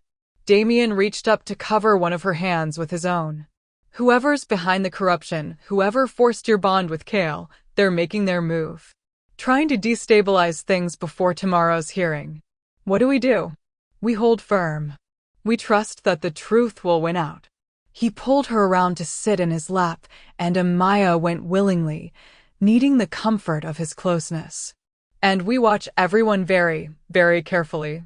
Because somewhere in my inner circle, there's a traitor. And tomorrow, when you show your strength in front of the council, when they see that you're not broken or weak or any of the things they expected, that traitor is going to panic. And then, Damien's smile was sharp and predatory. And then they'll make a mistake. And we'll be ready. They sat together in the gathering darkness, 2 mates against a pack that was slowly tearing itself apart. Outside, the moon rose full and bright, watching over wolves who'd forgotten that their greatest strength was supposed to be unity. Tomorrow would bring judgment. And revelation. And possibly, if the moon was listening, justice. The hearing was scheduled for sunset, which meant they had most of the day to prepare. Amaya woke before dawn, her body refusing to let her rest despite exhaustion that went bone deep. The bed she'd been given was impossibly soft, the room warm and safe, but her mind wouldn't stop spinning through everything that could go wrong. She rose quietly, not wanting to disturb Damien in the adjoining room, and moved to the bathing chamber. The massive tub called to her, and she filled it with water hot enough to steam, adding oils that smelled of lavender and sage. Sinking into the heat felt like absolution. She let herself float, eyes closed, trying to find some center of calm in the storm of anxiety. She didn't hear Damien enter until he spoke. You couldn't sleep either. Amaya's eyes flew open. He stood in the doorway, wearing only sleep pants, his hair tousled and his eyes tired. But there was concern written across his face, not judgment. I'm sorry, she said automatically. I didn't mean to wake you. I'll be quiet. Stop. Damien moved into the room, settling himself on the floor beside the tub. Stop apologizing for existing, for needing things, for taking up space. You're allowed to be restless. Allowed to need comfort. Allowed to use the bathing chamber at whatever hour you want. Amaya pulled her knees to her chest, suddenly very aware that she was naked beneath the cloudy water. I keep thinking about today. About standing in front of everyone and having them judge whether my pain was real enough, bad enough, legitimate enough to warrant what you did. They won't judge you, Damien said firmly. They'll judge Cale. And the evidence will damn him so completely that no one will be able to question it. You don't know that. Marcus will twist everything. He'll make me sound weak or complicit or… Hey! Damien's hand found hers where it gripped the edge of the tub. Look at me. She did, meeting those impossible silver eyes. No matter what happens today, no matter what anyone says or implies or accuses, I believe you. I stand with you. And I will make sure the entire pack knows that your truth is the only truth that matters. His thumb traced circles on her palm. But I need you to promise me something. What? That you won't let them make you small again. Don't bow your head or soften your voice or apologize for surviving. Show them the strength I've seen in you. The fire that kept you alive when any other wolf would have given up. He paused. Can you do that? Could she? After 3 years of making herself invisible, could she stand tall and unflinching in front of the wolves who'd looked past her for so long? Her wolf stirred, prowling close to the surface. Yes, she growled. We can do that. We're done hiding. I can try, Amaya said finally. That's all I'm asking. Damien stood, then hesitated. Would it help if I stayed? Just to talk, or sit in silence, or whatever you need. I know today is going to be difficult, and sometimes having someone nearby makes it more bearable. The offer was so carefully worded, so conscious of giving her choice and agency, that Amaya felt tears prick her eyes. Stay, she said softly. Please. Damien settled back down, leaning against the wall beside the tub. They sat in comfortable silence for a while, the only sound the gentle lap of water and the distant awakening of the estate beyond the windows. Tell me something, Amaya said eventually. Something about you that nobody knows. Something real. Damien was quiet for so long she thought he might refuse. Then he spoke, his voice carrying the weight of confession. I'm afraid of becoming him. My father. Every day, I wake up wondering if today's the day I'll make a decision that tips me from strong to cruel, from protective to possessive. I see his face in the mirror sometimes, and it terrifies me. Amaya's heart clenched. You're nothing like him. How do you know? You never met him. He was beloved by most of the pack, fair in his judgments, generous with his time and resources. It was only behind closed doors that the monster came out. Damien's hands had curled into fists. What if that's hereditary? What if there's something broken in our bloodline that makes us turn violent toward the people we're supposed to protect? Is that why you've never taken a mate before? Amaya asked, understanding clicking into place. Why you've stayed alone despite being Alpha King? You were afraid of hurting someone the way he hurt your mother. Yes, the admission came out rough. I swore I'd never put anyone through what she endured. Never trap someone in a bond with a male who might. He couldn't finish the sentence. Amaya shifted in the tub, sitting up straighter despite her nakedness. Look at me, Damien. He did, reluctantly. You spent 6 months investigating who was hurting me. You could have ignored it, could have decided it wasn't your concern, but you didn't. You watched and waited and gathered evidence, because you wanted to make sure you did the right thing.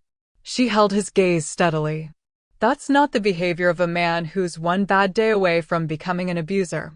That's the behavior of someone who cares deeply about protecting others, even when it's inconvenient or complicated. Or maybe I'm just better at hiding it, Damien said, but there was no conviction in his words. Your father hurt your mother in private because he was ashamed of what he was doing.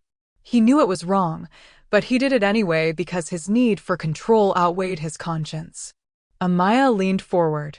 You refuse to let yourself get close to anyone because you're afraid you might hurt them. Those aren't the same thing, Damien. One is a predator wearing a mask. The other is a good man carrying trauma that isn't his to bear. Something shifted in his expression. Hope, maybe, or the beginning of belief. I've felt your emotions through the bond, Amaya continued. Every spike of rage when someone threatens me, every surge of protectiveness when I'm afraid. And underneath all of it is concern, constant, unwavering concern for my well-being, my comfort, my choices. You feel everything so intensely, and instead of letting it control you, you channel it into making sure I'm safe. That's the opposite of your father. Damien was quiet for a long moment. Then he moved, shifting to kneel beside the tub so they were at eye level. How did you get so wise? He asked softly. 3 years of surviving taught me to recognize the difference between a male who enjoys causing pain and one who fights against his own nature to prevent it. Amaya reached out, touching his face gently. You're not broken, Damien. You're just carrying scars from someone else's cruelty. That doesn't make you dangerous. It makes you careful. And careful is exactly what I need right now. He turned his face into her palm, and she felt him tremble slightly. This powerful alpha king, this male who commanded armies and made laws, was coming apart at the seams from a lifetime of fear that he might be a monster. I'm terrified of hurting you, he admitted. Of the bond making me possessive or demanding or... Then we'll figure it out together, Amaya interrupted. We'll set boundaries. We'll communicate. We'll check in with each other constantly to make sure we're both okay. But Damien? I'm not afraid of you. I've lived with real fear, real danger, and what I feel when I'm with you is the opposite of that. I feel safe, protected, seen. She paused, gathering courage. And I trust you. Despite everything I've been through, despite every reason I should have to never trust a male again, I trust you. So maybe it's time you started trusting yourself too. Damien's eyes had gone bright with unshed tears. He pulled her hand to his lips, pressing a kiss to her palm that felt like a promise. I don't deserve you, he said. Probably not, Amaya agreed, surprising a laugh out of him. But the moon gave us to each other anyway, so we might as well make the best of it. The tension that had been coiled tight in Damien's shoulders finally released. He stayed kneeling beside the tub while Amaya finished bathing, and they really talked about everything and nothing. About childhood memories and favorite foods and dreams they'd had before life had gotten complicated. It was the most normal conversation Amaya had had in 3 years, and it felt like breathing for the first time after being underwater. When she finally emerged from the tub, wrapped in soft towels, Damien had laid out clothes for her. Not servant's garb, but actual quality clothing, a dress in deep forest green that would complement her coloring, soft leather boots, a cloak lined with fur. For the hearing, he explained. I want them to see you as you are, my mate, their future Luna. Not a servant they can dismiss or ignore. Amaya touched the fabric reverently. This is too much. I can't. You can and you will. Damien's tone left no room for argument. And after today, we're going to the market to get you an entire wardrobe. Clothes that fit properly, that make you feel beautiful, that reflect who you actually are instead of who Kale tried to make you. The thought of shopping, of choosing things for herself, felt alien and wonderful. They dressed in comfortable silence, helping each other with laces and clasps. There was an intimacy to it that had nothing to do with sex, just two people caring for each other, making sure the other was ready to face the world. When they were finally prepared, Damien pulled her close, resting his forehead against hers. Whatever happens today, he said quietly, remember that you're not alone. You have me. You have the truth. And you have a strength inside you that most wolves never find. Trust that. I'm still scared, Amaya admitted. Good. Fear means you care about the outcome. It means you're invested in your own story instead of just surviving it. He pulled back to look at her. But don't let the fear make you small. Let it fuel you instead. Let it remind you why you're fighting. A knock on the door signaled that it was time. Guards waited to escort them to the council chambers, where the entire pack would be gathering to witness the hearing. Amaya took a deep breath, squared her shoulders, and let Damien take her hand. They walked through the estate together, and this time when eyes turned toward them, Amaya didn't drop her gaze. She met them steadily, chin raised, letting them see the truth written in her posture. She was done being invisible. Done apologizing for surviving. Done making herself small so others could feel big. Whatever came next, judgment or acceptance, vindication or condemnation, she would face it standing tall. with her mate beside her and her wolf prowling just beneath her skin, ready to burn if anyone threatened them again. The moon goddess had called her daughter of flame. It was time to show the pack what that meant. The council chambers were packed. Every available space held wolves, pack members pressed shoulder to shoulder, guards lining the walls, servants perched on windowsills and clustered in doorways. The formal seating was arranged in a semicircle, with the 5 council elders seated in positions of honor at the center. Elder Cora presided, flanked by 2 males and 2 females whose faces Amaya recognized but couldn't name. Beta Marcus stood to one side, his expression carefully neutral but his eyes cold. Damien led Amaya to the center of the space, positioning them so they faced the council directly. His hand never left hers.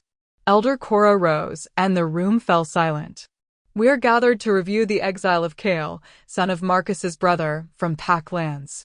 The Alpha King has invoked ancient law regarding maid abuse. This hearing will establish whether proper cause existed for such immediate and severe action." Her gaze swept the assembly. "All testimony given here is sacred and binding. Any wolf who lies before this council forfeits their standing within the pack. Do all present understand and accept these terms?" A rumble of affirmation rolled through the crowd. "Good." Cora settled back into her seat. "Alpha King, present your case." Damien stepped forward, and when he spoke, his voice carried to every corner of the chamber. 3 nights ago, I discovered Kale in the act of threatening his mate, Amaya, with violence. She bore visible injuries, bruises, cuts, marks of systematic abuse. When confronted, Kale did not deny his actions. Under pack law, any wolf who harms their mate forfeits their right to remain within pack protection. I exercised my authority as Alpha King and exiled him immediately. "And you claim this abuse was ongoing?" asked one of the male elders. "For 3 years," Damien confirmed. "Since the formation of their bond. I have witnesses who will testify to seeing injuries, hearing sounds of violence, and observing concerning behavior patterns. And I have healer Myra's detailed documentation of Amaya's physical condition when I brought her to the estate that night." Marcus stepped forward. "With respect, Alpha King, documentation shows injuries. It does not prove their source.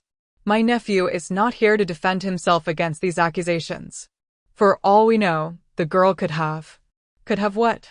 Amaya's voice cut across his, sharper than she intended. "Beaten myself? Broken my own ribs? Given myself bruises in the exact shape of a male's hands around my throat." She pulled down the collar of her dress, revealing the faded yellow-green marks that still lingered there. The crowd gasped. "I lived with your nephew for 3 years," Amaya continued, her voice gaining strength. 3 years of walking on eggshells, trying not to provoke him, trying to be small enough and quiet enough and obedient enough that maybe he'd stop hurting me. It never worked. Because it was never about me, it was about his need for control, his enjoyment of my fear, his belief that the mate bond gave him ownership over my body and soul. She turned to address the council directly. "You want proof? Call the servants who worked alongside me. Ask them if they ever saw me flinch when someone moved too quickly. Ask the guards who were stationed near Kale's quarters if they ever heard screaming. Ask healer Mira what she found when she examined me." Elder Cora nodded. "We will do exactly that. Healer Mira, please step forward." The healer came to the center, carrying a leather-bound journal. Her testimony was clinical and devastating, detailed accounts of every injury she documented, the patterns that indicated repeated trauma, the signs of old breaks that had healed improperly because they'd never been treated. "In my professional opinion," Mira concluded, "these injuries are consistent with long-term systematic abuse. The victim shows classic signs of trauma, hypervigilance, difficulty trusting, minimizing her own pain. This was not a single incident or mutual combat. This was sustained, deliberate harm." Next came the servants, 3 females who'd worked near Amaya. They testified to seeing bruises, hearing her cry when she thought she was alone, noticing how she avoided certain areas of the estate when Kale was known to be present. Then the guards, who admitted to hearing arguments and sounds of violence from Kale's quarters, but never investigating because it wasn't our place to interfere in mate bonds. With each piece of testimony, the atmosphere in the chamber shifted. Wolves who'd looked skeptical began to look horrified. Even some of Marcus's supporters were shifting uncomfortably. Finally, Elder Cora turned to Amaya. "Do you wish to add your own testimony?" Amaya looked at Damien. He squeezed her hand once, then released it, giving her space to speak her truth alone. She took a breath and began. Not with the worst moments, those were too private, too raw, but with the everyday reality of living in fear. The way she'd learned to read Kale's moods by the sound of his footsteps. The constant calculation of whether speaking would make things worse. The slow erosion of everything she'd once been until she couldn't recognize herself anymore. She spoke clearly, without tears, letting the facts speak for themselves. And the council listened. When she finished, silence blanketed the chamber like snow. Then Elder Cora stood. "The council has heard sufficient evidence. We will deliberate and return with our judgment." The elders withdrew to an adjoining room. Amaya and Damien were left standing in the center of the packed chamber, surrounded by wolves whose expressions ranged from sympathetic to hostile to carefully blank. Marcus caught her eye across the room, and the look he gave her was pure venom. He knows he's losing, Amaya realized. And he's not going to accept it gracefully. The elders returned within 10 minutes, a remarkably short deliberation. Elder Cora's expression was grave as she addressed the assembly. The council finds that Alpha King Damien acted appropriately and within the bounds of pack law. The evidence of sustained maid abuse is overwhelming and undeniable. Kale's exile was justified and will stand as decreed. Relief flooded through Amaya so powerfully she swayed. Damien's arm came around her waist, steadying her. But Cora wasn't finished. "However, this hearing has revealed troubling patterns within our pack. Multiple wolves admitted to seeing signs of abuse and doing nothing. Guards heard violence and chose not to intervene. This represents a failure of our collective responsibility to protect all pack members." Her gaze swept the room, and there was steel in her voice. "Effective immediately, all pack members will undergo training on recognizing and reporting maid abuse. Any wolf who suspects harm is occurring has a duty to bring it to council attention, regardless of the wolves involved. And any wolf who knowingly allows abuse to continue will face consequences equal to the abuser themselves." Murmurs of approval rippled through some sections of the crowd, but Amaya noticed others looking uncomfortable, including several of Marcus's allies. "This hearing is concluded," Cora announced. "Let it be recorded that justice was served and law upheld." Dismissed. The crowd began to disperse, but not before Amaya caught the whispers. "I didn't know it was that bad. 3 years and nobody helped her? The Alpha King was right to act. She's stronger than she looks." Damien led her toward the exit, but Marcus blocked their path. "This isn't over," he said quietly, for their ears only. "You've made enemies today, Alpha King. People who won't forget that you put a servant girl's word above pack hierarchy. Then those people are welcome to challenge me directly," Damien replied, his voice equally quiet but infinitely more dangerous. "But they should know that I'll defend her with everything I have. And they should ask themselves if they're prepared for that fight." Marcus's jaw clenched, but he stepped aside. They made it back to the private quarters without further incident, though Amaya could feel exhaustion creeping up on her like a tide. Inside, with the door finally closed and locked, she let herself collapse. Damien caught her, guiding her to the sofa and pulling her against his chest. She curled into him, feeling the steady beat of his heart beneath her cheek. "We won," she said, still not quite believing it. "You won," Damien corrected. "You stood in front of the entire pack and refused to be diminished. You showed them your strength, and they couldn't deny it. I couldn't have done it without you. Maybe, but you did do it. And now the pack knows who you really are." He pressed a kiss to the top of her head. "They know their future Luna is a force to be reckoned with. Future Luna. The title still felt impossible, but maybe, just maybe, she was starting to believe she could grow into it. They sat together as evening deepened into night, two mates who'd survived the first real battle and come out stronger for it. But outside, in the shadows of the estate, enemies were regrouping. And the real war was just beginning. 2 weeks passed in relative peace. The pack seemed to settle after the hearing, the initial controversy fading into grudging acceptance. Amaya began to find her place within the estate's hierarchy, no longer a servant, but not quite comfortable with the authority that came with being the Alpha King's mate. Damien was patient, introducing her gradually to pack politics and responsibilities. They took meals with different members of his inner circle, attended training sessions where Amaya began relearning how to fight alongside her wolf, and spent quiet evenings in the library discussing everything from pack law to their favorite childhood stories. The bond between them deepened with each passing day. Amaya learned the subtle tells that meant Damien was stressed, the way his jaw would tighten, how he'd run his hand through his hair repeatedly. And he learned to read her silences, to know when she needed space versus when she needed comfort. Her wolf grew stronger too. No longer silent and withdrawn, the animal presence prowled just beneath Amaya's skin with increasing confidence. They'd shifted together 3 times now, full transformations that left Amaya breathless with the joy of being whole again. The silver fire the moon goddess had mentioned remained dormant, but Amaya could feel it sometimes, coiled deep in her chest like embers waiting for the right breath of air to ignite. Everything felt tentatively hopeful. Like maybe, possibly, they were building something good from the wreckage of her past. Then the Luna ceremony was announced. Elder Cora had insisted on it, a formal ritual that would acknowledge Amaya as Damien's true mate before the moon and the pack.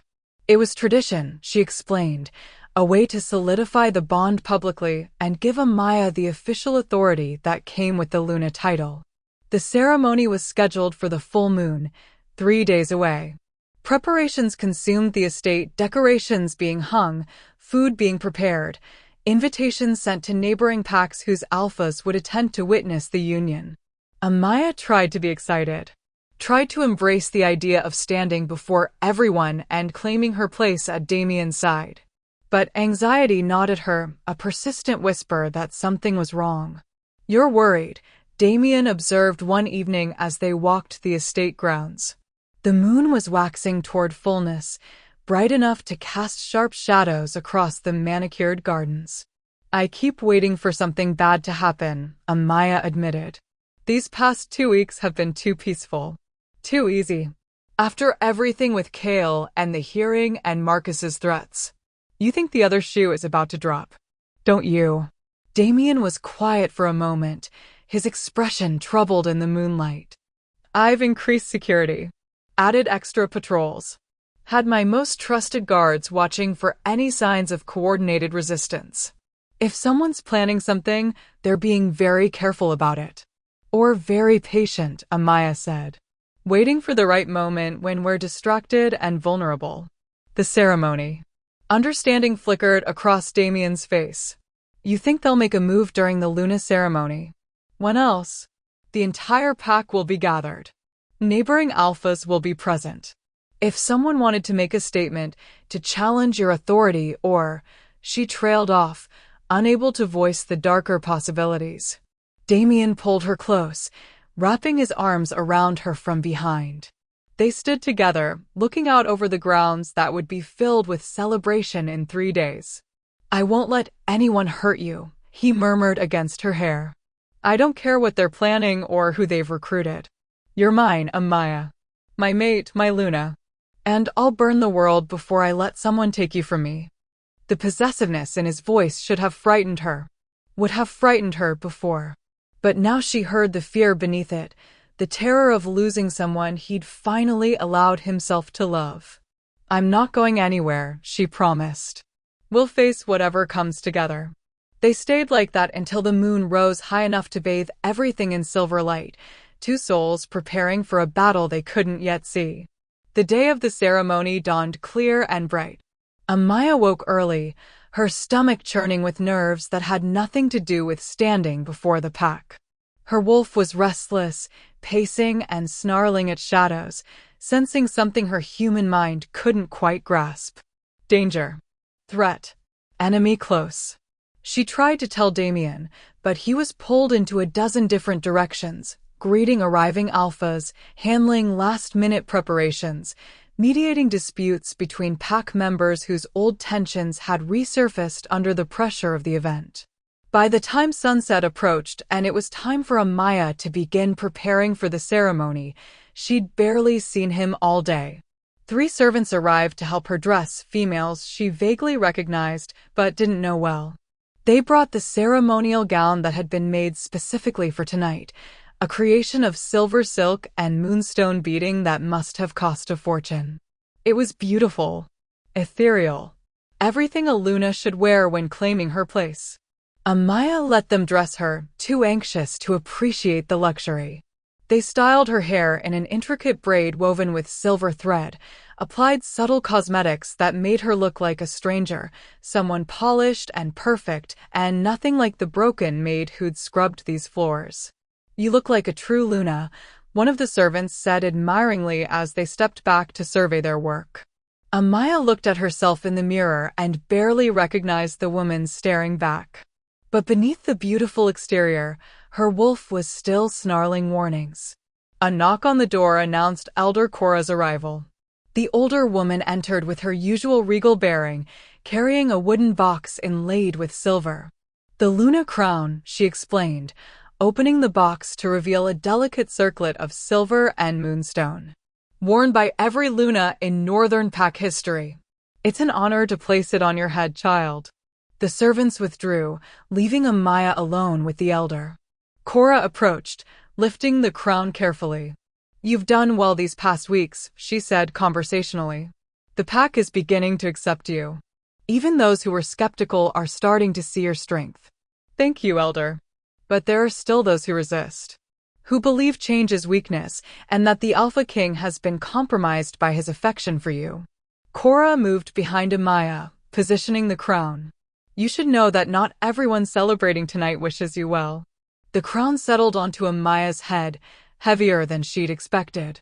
"I know," Amaya said quietly. "We've been preparing for." Pain exploded through her skull. White-hot agony that drove her to her knees, gasping. The crown felt like it was burning, searing into her skin with heat that shouldn't be possible from metal. She tried to tear it off, but her hands wouldn't obey, wouldn't respond to her desperate commands. Through the haze of pain, she heard Cora's voice, but it was different now. Cold. Satisfied. "I'm sorry it has to be this way. Truly. You seem like a nice girl. But you're too dangerous to let live.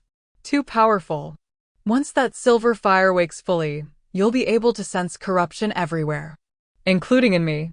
Amaya's vision was graying at the edges. She tried to speak, to call for help, but her voice came out as barely a whisper. "You, the dark magic, it was you. For 20 years, I've been building my network. Corrupting bonds, twisting fate, ensuring that certain wolves never reach their full potential." Cora circled around to face her, and her expression was almost regretful. "Your great-grandmother was silver-marked, and she nearly exposed me before I managed to arrange her accident. When I sensed that same gift awakening in you, I knew you'd have to be dealt with. Kale, Amaya managed, was my creation. A weapon I forged specifically to keep you broken.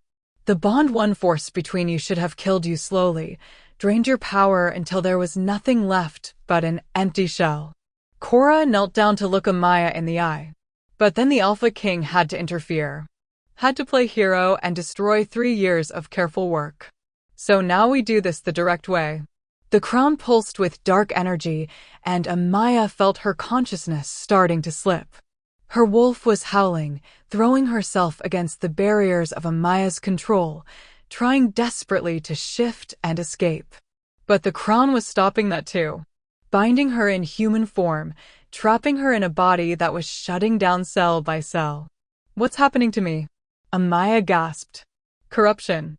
The crown has been soaked in blood magic for weeks, waiting for this moment. It's poisoning you from the inside out, targeting your silver fire specifically. Cora stood, brushing invisible dust from her robes. You'll die during the ceremony. A tragic accident, the old magic in the crown reacting badly to your untrained power. The pack will mourn. The Alpha King will be devastated. And I'll remain beyond suspicion, the kindly elder who tried so hard to help. Damien will know Amaya forced out. He'll feel it through the bond. Will feel you die, yes. But by the time he reaches you, it will be too late. And in his grief, he'll be vulnerable. Malleable. I've been manipulating alphas for 2 decades, child. I know exactly how to reshape a broken male into something useful. Cora moved toward the door, then paused. For what it's worth, I wish there had been another way. You would have made a good Luna. But some wolves are too dangerous to let live, no matter how innocent they seem. She left, closing the door softly behind her. And Amaya was alone, dying by inches on the floor of her own quarters, with the sounds of celebration already beginning outside. The bond with Damien flared. She felt him reaching for her, felt his joy and anticipation and love flooding through their connection. He was happy, excited to claim her publicly, to show the pack his mate. He had no idea she was dying. Amaya tried to send something back through the bond: fear, pain, warning, but the crown was blocking that too, damaging their connection, making it impossible for her distress to reach him clearly. Her vision was fading, her breathing coming in short, painful gasps. The silver fire in her chest was guttering like a candle in wind, being suffocated by the dark magic seeping from the crown. I'm going to die, she realized with strange clarity. Die before I ever got to truly live. Before I got to love him the way he deserves. Before I got to show the pack what a silver-marked Luna could be. Her wolf whimpered, a sound of pure despair. I'm sorry, Amaya thought. I'm so sorry I wasn't strong enough. Wasn't smart enough to see the trap. Then, through the pain and encroaching darkness, she felt something. A memory, distant but clear. The moon goddess's voice echoing through her mind. The power will wake when you need it. When the threat reveals itself, you will know what to do. Do not be afraid of your fire. It was always meant to burn. The threat had revealed itself. Cora. Elder Cora, trusted advisor and secret corrupter. The wolf who'd been working in shadows for 20 years, twisting bonds and destroying lives. The wolf who was about to let Amaya die and then manipulate Damien into whatever darkness she had planned. No. Rage ignited in Amaya's chest. Pure, white-hot fury that burned away the fear and pain. She wasn't going to die here. Wasn't going to let Cora win. Wasn't going to leave Damien to face that monster alone. The silver fire answered her rage. It started as warmth, barely perceptible beneath the agony of the corrupted crown.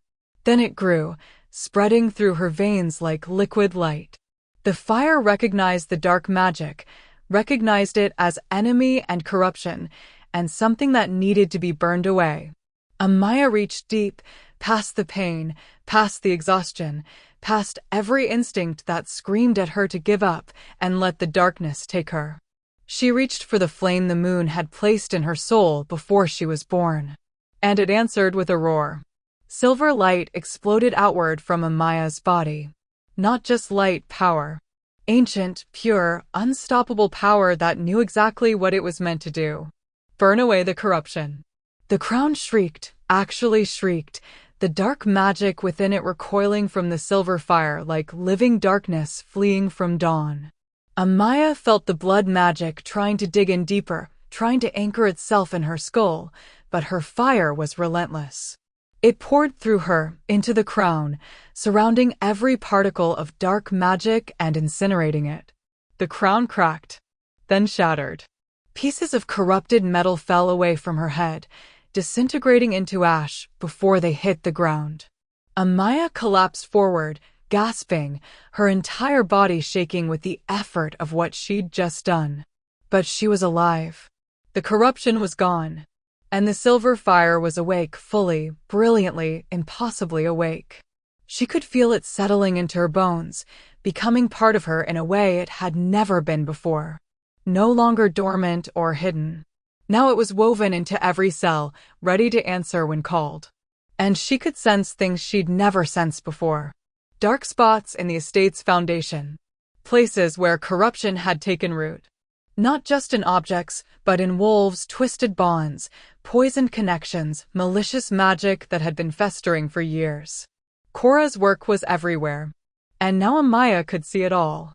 She pushed herself upright on shaking arms. Her dress was torn, her carefully styled hair falling loose around her shoulders. The cosmetics were smudged, and she probably looked like she'd been through a war. She didn't care. Outside, she could hear the ceremony beginning.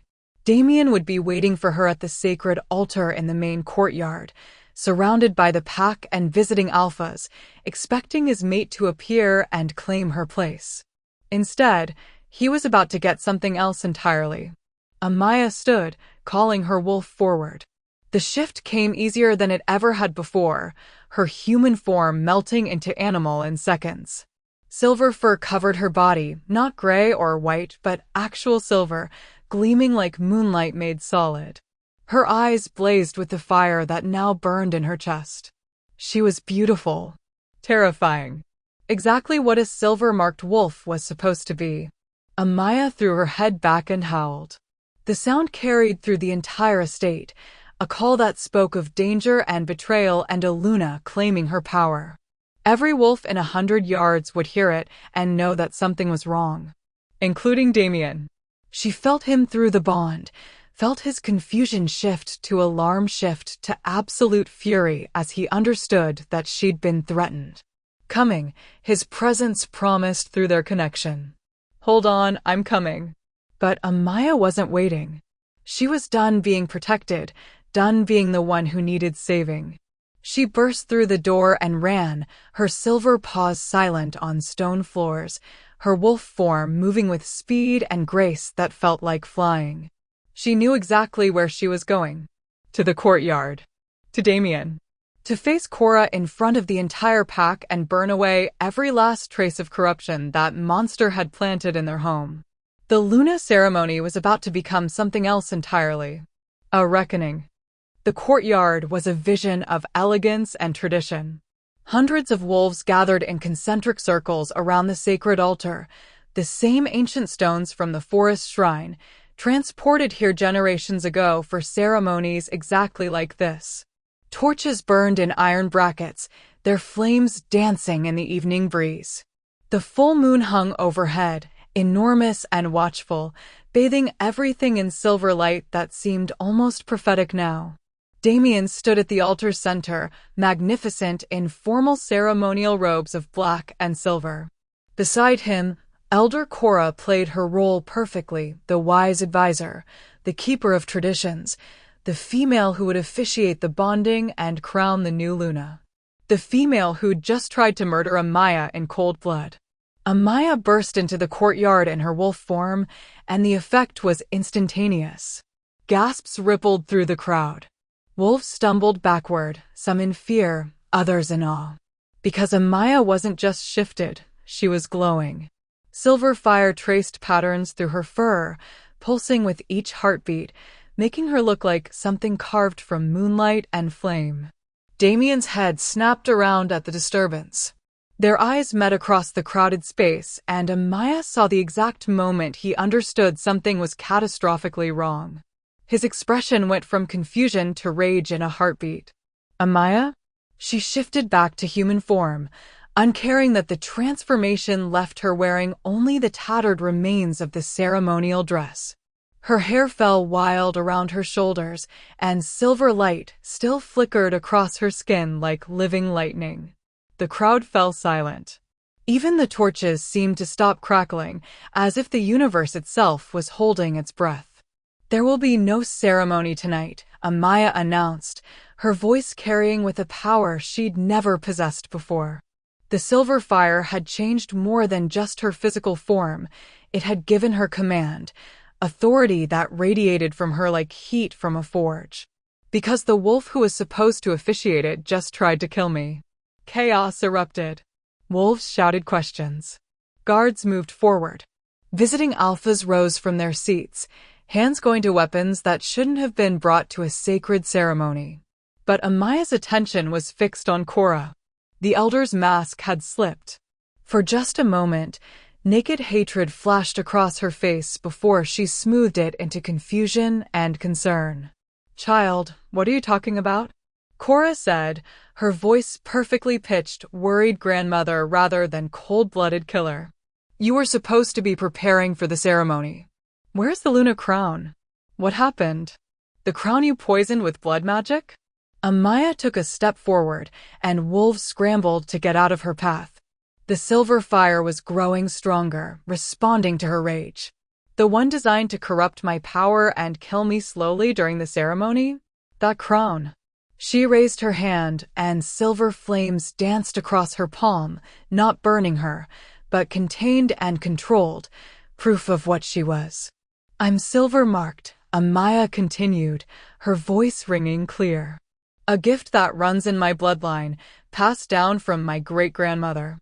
A gift that allows me to sense corruption, to see dark magic, to burn away bonds that were forged through forbidden means." Her gaze swept the crowd, and she saw understanding dawning on some faces, denial on others. "And right now, I can see every piece of poison Elder Cora has planted in this pack over the last 20 years. Every twisted bond. Every corrupted connection. Every lie wrapped in ceremony and tradition." Cora's expression hardened. "This is madness. The girl is clearly suffering from some kind of psychotic break. Perhaps the stress of becoming Luna." "Was Kale a psychotic break?" Amaya demanded. "The male you specifically chose and corrupted to be my mate? The bond you forced between us using blood magic because you knew that I carried the same gift that almost exposed you when my great-grandmother was alive?"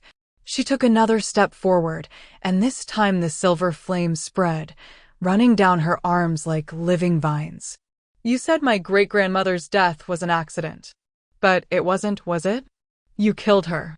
Arranged it to look like she fell from a cliff during a hunt, when really you pushed her because she was getting too close to discovering what you were." "These are serious accusations," Cora said, but there was steel beneath her calm now. "Do you have any proof? Or just the paranoid delusions of a traumatized girl who can't accept that some bonds simply go wrong naturally?" "I have proof." Damien's voice cut through the tension like a blade. He moved to stand beside Amaya, and his presence steadied her, grounded her. "I've been investigating the corrupted bonds in our pack for months, following trails of blood magic and dark rituals that kept leading nowhere because the perpetrator was too careful, too protected by their position to be suspected." He turned to face the crowd, his alpha authority rolling over them in waves. "But I found something 3 days ago, hidden in the Elder Archives, in a section that only council members can access. Records of blood purchases from black market traders, correspondence about ancient texts on bond manipulation, and a journal, detailed, meticulous, documenting every bond Cora has corrupted over the past 2 decades. Cora's facade finally cracked completely. "You went through my private documents?" "That's a violation of nothing," Damien interrupted. "Because those weren't your private documents. They were pack records, stored in pack archives, and as Alpha King I have every right to review them." His eyes were pure molten silver now, his wolf riding just beneath the surface. 23 bonds, Cora. You've corrupted 23 mate bonds in our pack alone. And I have evidence of your correspondence with elders in other territories, teaching them your techniques, spreading your poison across the entire region. The crowd was in an uproar now. Wolves shouting questions, demanding answers, some trying to rush forward while guards held them back. But Amaya's attention had narrowed to Cora, to the way the elder's hands had moved to her robes, reaching for something hidden in the fabric. "She's armed," Amaya shouted, but Cora was already moving. The elder pulled a blade from her robes, not silver or steel, but something darker, metal that seemed to drink light rather than reflect it. A blood blade, forged through the same dark magic she'd used to corrupt bonds. She lunged, impossibly fast for someone her age, The blade aimed directly at Amaya's heart. But Amaya was faster. The silver fire exploded outward in a wave of pure power. It caught Cora mid-lunge, slamming into her like a physical force, driving her backward. The elder hit the ground hard, the blood blade skittering from her grip. Amaya advanced, and this time she let the fire show what it could really do. It poured from her hands, from her eyes, surrounding her in a corona of silver light that made everyone in the courtyard shield their faces. "You wanted me dead because you knew what I could become," Amaya said, and her voice resonated with power that wasn't entirely her own. The moon was speaking through her, lending strength to her chosen daughter. Because a fully awakened silver marked would see through all your carefully constructed lies. Would burn away every corruption you've planted. Would end 2 decades of you destroying lives for your own twisted purposes. She raised both hands, and the silver fire coalesced into something solid, chains of pure light that wrapped around Cora, binding her to the ground. But you failed. The crown didn't kill me. It woke me instead. And now? Amaya's smile was sharp and entirely without mercy.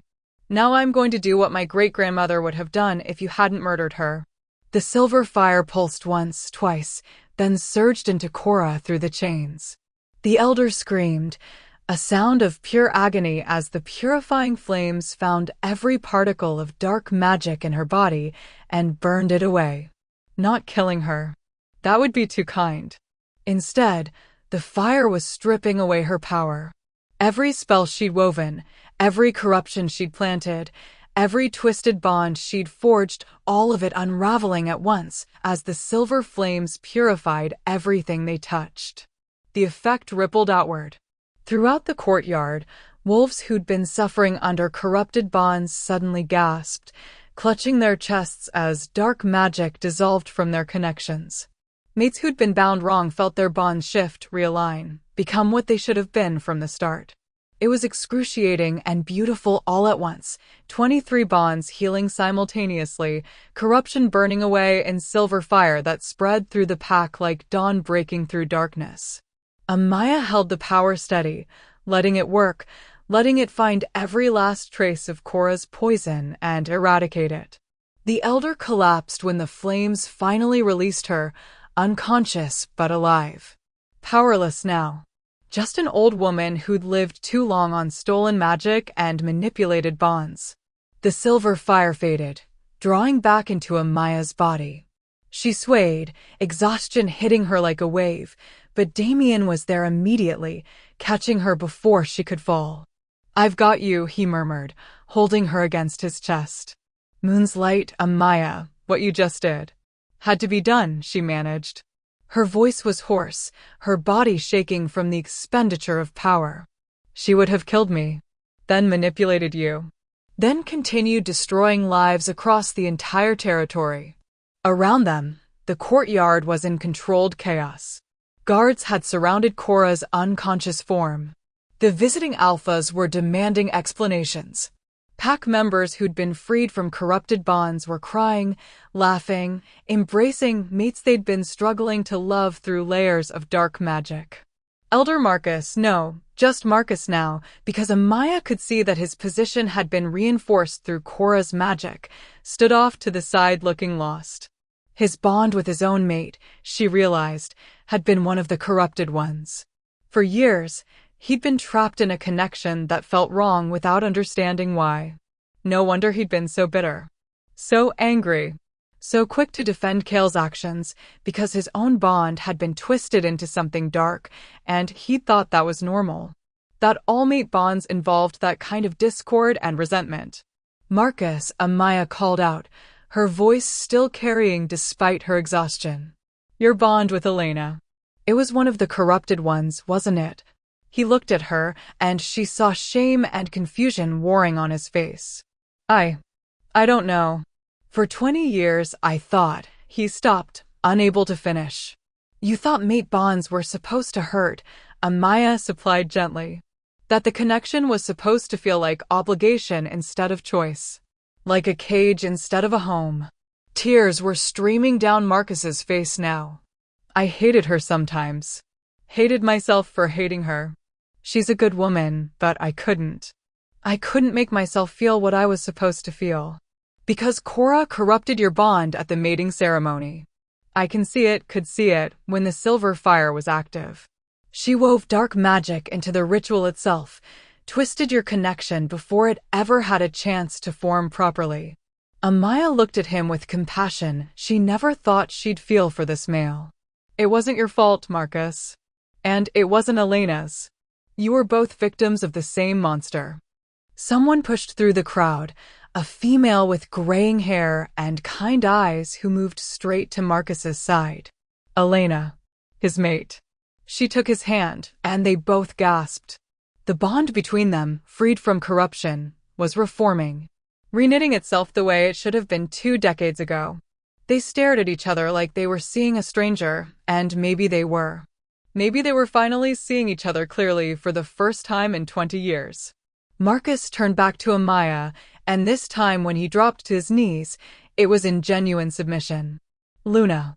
I'm sorry. For everything I said, everything I accused you of. I was blind, and I let my own pain make me cruel. Stand up, Amaya said tiredly. You don't kneel to me. Not like that. Not when we've both been Cora's victims. She paused. But you will accept that Cale was beyond saving. Whatever bond he had, true or false, he chose to be a monster. The corruption might have twisted him, but it didn't force him to beat me. That was his choice, Marcus. And he paid the price for it. Marcus nodded slowly, grief and understanding etched into every line of his face. He was my nephew. I loved him. But you're right. He made his choices, and they were unforgivable. I'm sorry I couldn't see that before. Damien helped Amaya to her feet, though she was still leaning heavily on him. The council will need to be reformed, he announced to the crowd. With Cora's crimes exposed, we can't trust any decision she's been part of for the last 20 years. Every law she influenced, every judgment she made, all of it needs to be reviewed. But first, Amaya said, finding strength from somewhere deep, we finish what we started tonight. She pulled away from Damien's support, standing on her own despite the way her legs shook. The silver fire flickered to life around her again, weaker than before, but still present, still burning. I came here tonight to be recognized as Luna, to claim my place at my mate's side. She looked around the courtyard, meeting the eyes of wolves who doubted her, dismissed her, looked through her like she didn't exist. I am silver-marked, daughter of flame, chosen by the moon herself. I have burned away the corruption that festered in this pack for 2 decades, and I will spend the rest of my life making sure nothing like Cora's poison ever takes root here again. She turned to Damien, who was watching her with such fierce pride that it made her chest tight.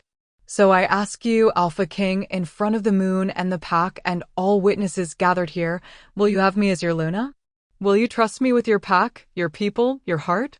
Will you stand with me as we rebuild what was broken and create something better than what came before?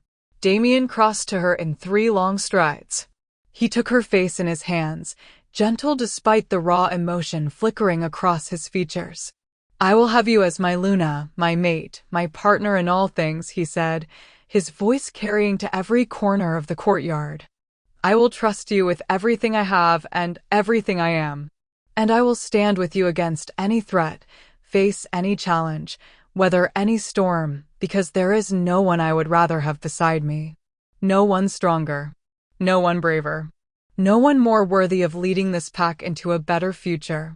He kissed her then, in front of everyone, claiming her publicly the way she'd claimed her power. The bond between them flared brilliant and pure, no corruption to taint it, no darkness to diminish it. Just a true mate bond, chosen by the moon and forged in fire and tested by trials that would have broken lesser wolves. When they finally broke apart, Damien turned to address the crowd. I present you Amaya, Luna of the Northern Pack. Silver-marked. Corruption burner. My mate and your leader. His voice rang with authority and absolute certainty. Any wolf who questions her place answers to me. Any wolf who threatens her faces the full weight of pack justice. And any wolf who follows her example, who stands against darkness, who protects the vulnerable, who refuses to let evil flourish in shadows, will have my eternal gratitude and support." The response wasn't immediate. For a long moment, the courtyard was silent, wolves processing everything that had just happened. Then someone started clapping. A single wolf, somewhere in the back of the crowd. Then another joined. Then another. Within seconds, the entire courtyard erupted in applause and cheers.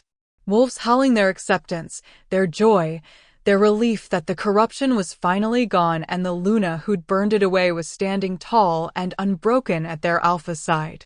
Amaya felt tears streaming down her face, not from pain or fear this time, but from overwhelming emotion. Acceptance. Belonging. Hope. She'd survived Kale's torture. Survived Cora's poison. Survived every attempt to break her, silence her, erase her from existence. And she'd come out the other side not just alive, but powerful. Not just surviving, but thriving. Not just a victim, but a victor. The silver fire pulsed one final time, as if the moon herself was applauding, and Amaya knew with absolute certainty that this, right here, right now, standing beside her mate with her pack accepting her and her power finally awake. This was what she'd been meant for all along. Every moment of suffering had led to this. Every trial had forged her into someone who could stand in the light and not fear it. Every scar had become proof that she was strong enough to carry the title of Luna and wear it well. Behind her, guards were carrying Cora's unconscious form away to cells where she'd await trial. Around her, the pack was celebrating, not just a Luna ceremony, but liberation from 2 decades of hidden poison. And beside her, Damien was looking at her like she'd hung the moon itself. "Ready to lead this pack with me?" he asked softly, for her ears alone. Amaya looked up at the full moon, at the silver light that bathed everything in its glow, and felt her wolf settle contentedly in her chest, no longer silent, no longer broken, just present and whole and at peace. "I was born ready," she said. "I just needed to remember how to burn." And as the celebration continued and the moon watched from above, 2 marked souls stood together, Alpha King and Silver Luna, ready to face whatever came next. Because they'd already survived the worst. Everything after this was just life. Beautiful, messy, challenging, wonderful life. And they were finally free to live it. The celebration lasted until dawn painted the sky in shades of amber and rose. Amaya watched the sun rise from the balcony of the private quarters, wrapped in one of Damien's shirts and a blanket, feeling the pleasant ache of exhaustion in every muscle. Behind her, through the open door, she could hear the last of the pack members finally heading to their beds, their voices carrying joy and relief that would have seemed impossible just hours ago. 23 wolves had felt their bonds heal. 23 couples were rediscovering what it meant to love without corruption twisting between them. And one former elder sat in cells beneath the estate, awaiting a trial that would expose decades of carefully hidden crimes. Damien emerged onto the balcony carrying 2 mugs of tea, the steam curling into the cool morning air. He handed one to Amaya and settled beside her, close enough that their shoulders touched. "You should be sleeping," he said, though there was no censure in his voice. Just concern. "So should you." Amaya took a sip of tea, letting the warmth spread through her chest.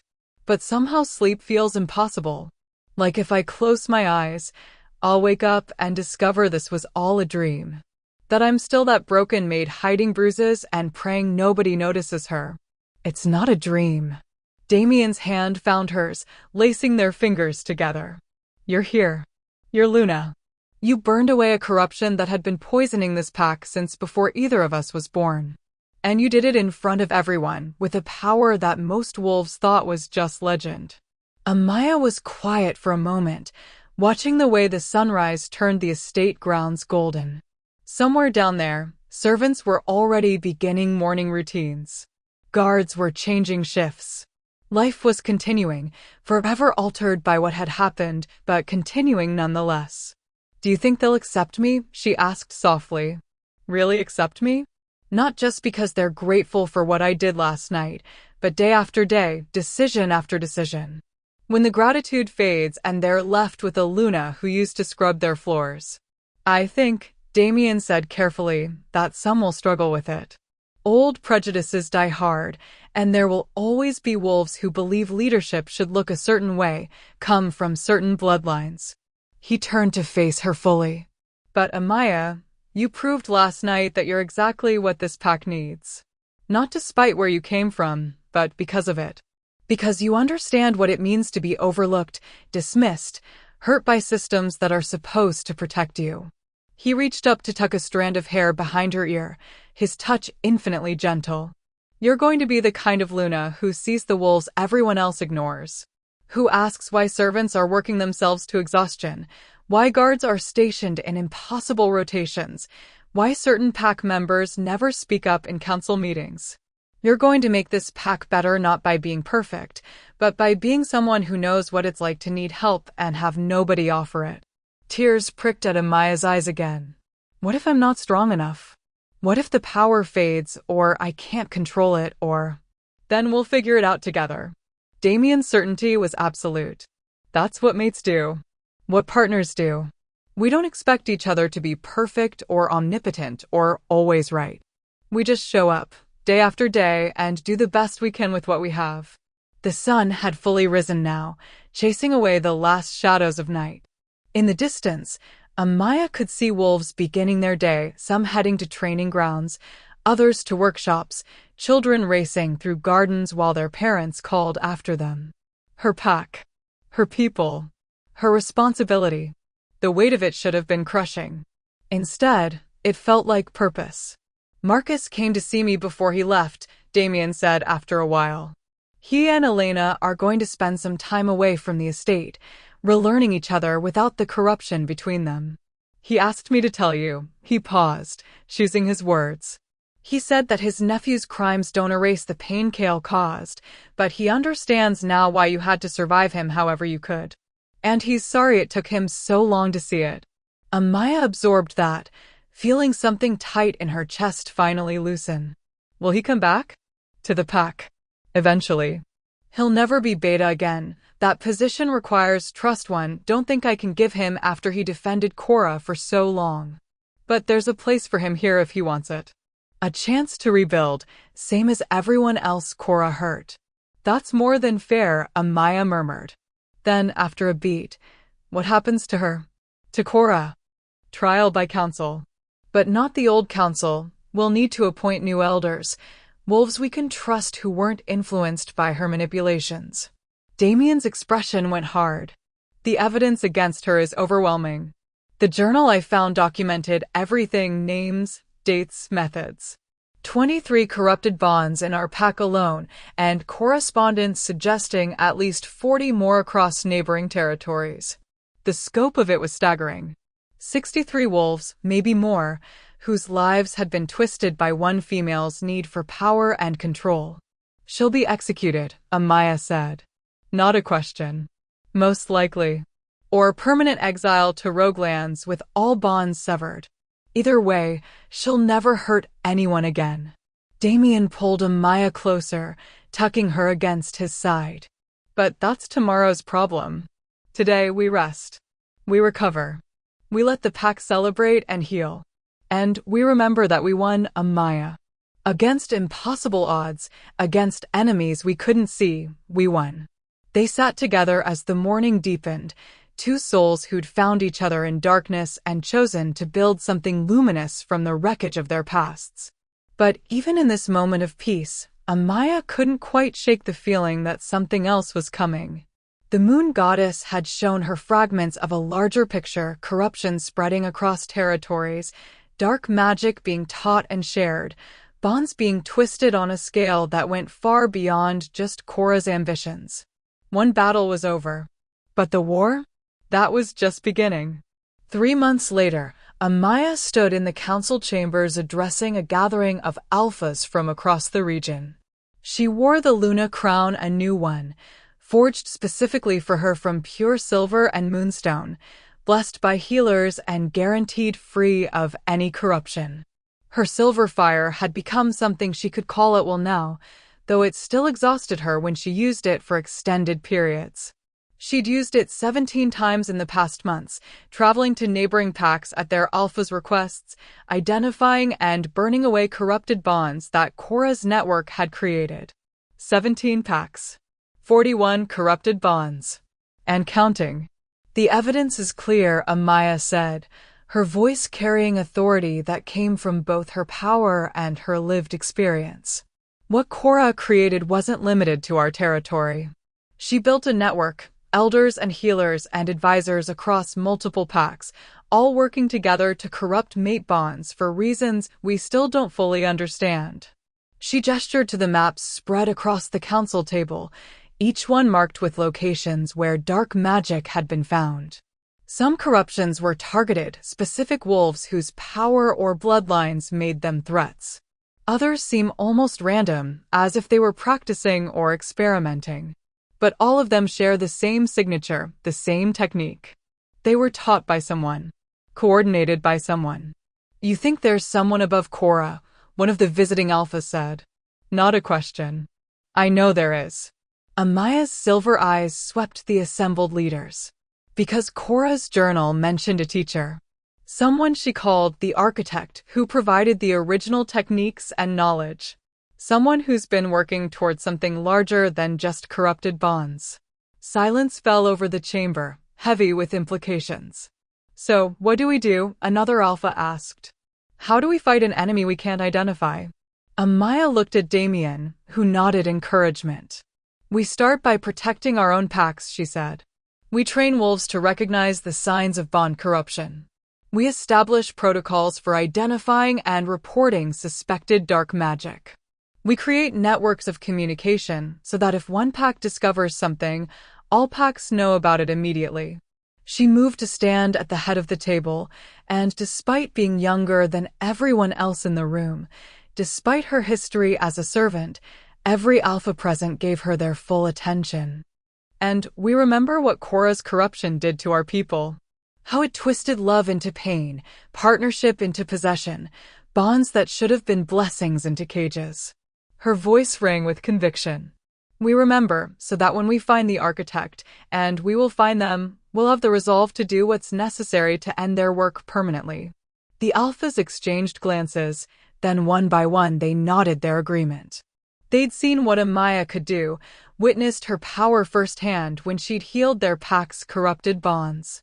They knew she wasn't just some servant girl who got lucky. She was silver-marked. Luna. And possibly the only weapon they had against an enemy who'd been working in shadows for decades. After the meeting, Damien found her on the same balcony where they'd watched the sunrise 3 months ago. You're thinking about her again, he said, settling beside her in their familiar position. My great-grandmother. Amaya didn't bother denying it. She almost stopped Cora 25 years ago. She had the same power, the same ability to see corruption. And she died before she could finish what she started. You think the architect killed her? Not Cora. I think Cora was just following orders. Like she always was. Amaya's hands clenched on the balcony railing. My great-grandmother's death cleared the way for Cora to spend the next 2 decades building her network unchallenged. That's not coincidence. No, Damien agreed. It's not. They stood in silence, watching the sun set this time instead of rise. The day coming to an end, just as so many things were ending and beginning simultaneously. Are you afraid? Damien asked finally. Amaya considered the question honestly. Was she afraid? Of the architect, whoever they were? Of the larger conspiracy she could feel lurking just beyond her perception? Of the responsibility she now carried not just for her own pack, but for every wolf who might be suffering under a corrupted bond? Yes, she admitted. I'm terrified. This is so much bigger than I ever imagined. Bigger than just Cora. Bigger than our pack. Maybe bigger than anything we're prepared to handle. She turned to look at him, at the male who'd seen her when she was invisible, who'd stood beside her through every trial, who'd believed in her power before she'd even known she had it. But I'm also hopeful. Because I'm not alone. I have you. I have our pack. I have this gift the moon gave me for a reason. And I have a choice. I can let fear make me small again, or I can stand tall and use everything I've been through to make sure no one else has to suffer the way I did. Damien pulled her close, and they stood together as darkness fell and the first stars began to appear. Whatever comes next, he murmured against her hair, we face it together. Always together. Always, Amaya agreed. The moon rose, full and bright, watching over two marked souls who'd chosen each other against all odds. Who'd survived corruption and betrayal and pain that should have destroyed them. Who were ready to face whatever darkness still lurked ahead because they'd already proven they could burn it away. The war wasn't over. The architect was still out there, still working toward whatever endgame they'd been building for decades. But Amaya was silver-marked now. Fully awake. Fully powerful. And absolutely unwilling to let anyone else suffer the way she had. Some wolves were born to lead. Others had leadership forged from fire and pain and absolute refusal to break. Amaya had become the latter. And she would burn as bright as necessary to light the way forward. So tell me, would you have chosen her side? When she was just a servant with bruises hidden beneath borrowed sleeves, would you have seen what everyone else looked past?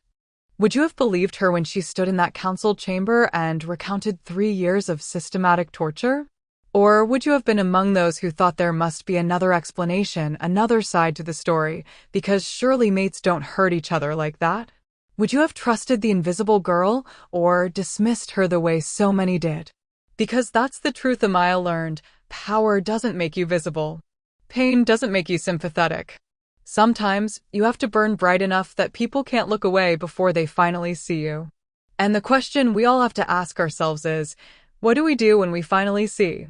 Do we turn away because it's uncomfortable, because addressing it might require us to acknowledge that we looked past it for too long? Or do we stand beside the burning souls and say, I see you now. I believe you. And I will help you make sure this never happens again. Amaya chose to burn. She chose to stand tall when every instinct screamed at her to hide. She chose to trust a mate bond that terrified her, because the alternative was living half a life in the shadows forever. She chose herself, her power, her future. And that choice, that singular moment of deciding she was worth fighting for, changed everything. Not just for her, but for 63 wolves who didn't even know they were trapped. For a pack that had been slowly poisoned without realizing it.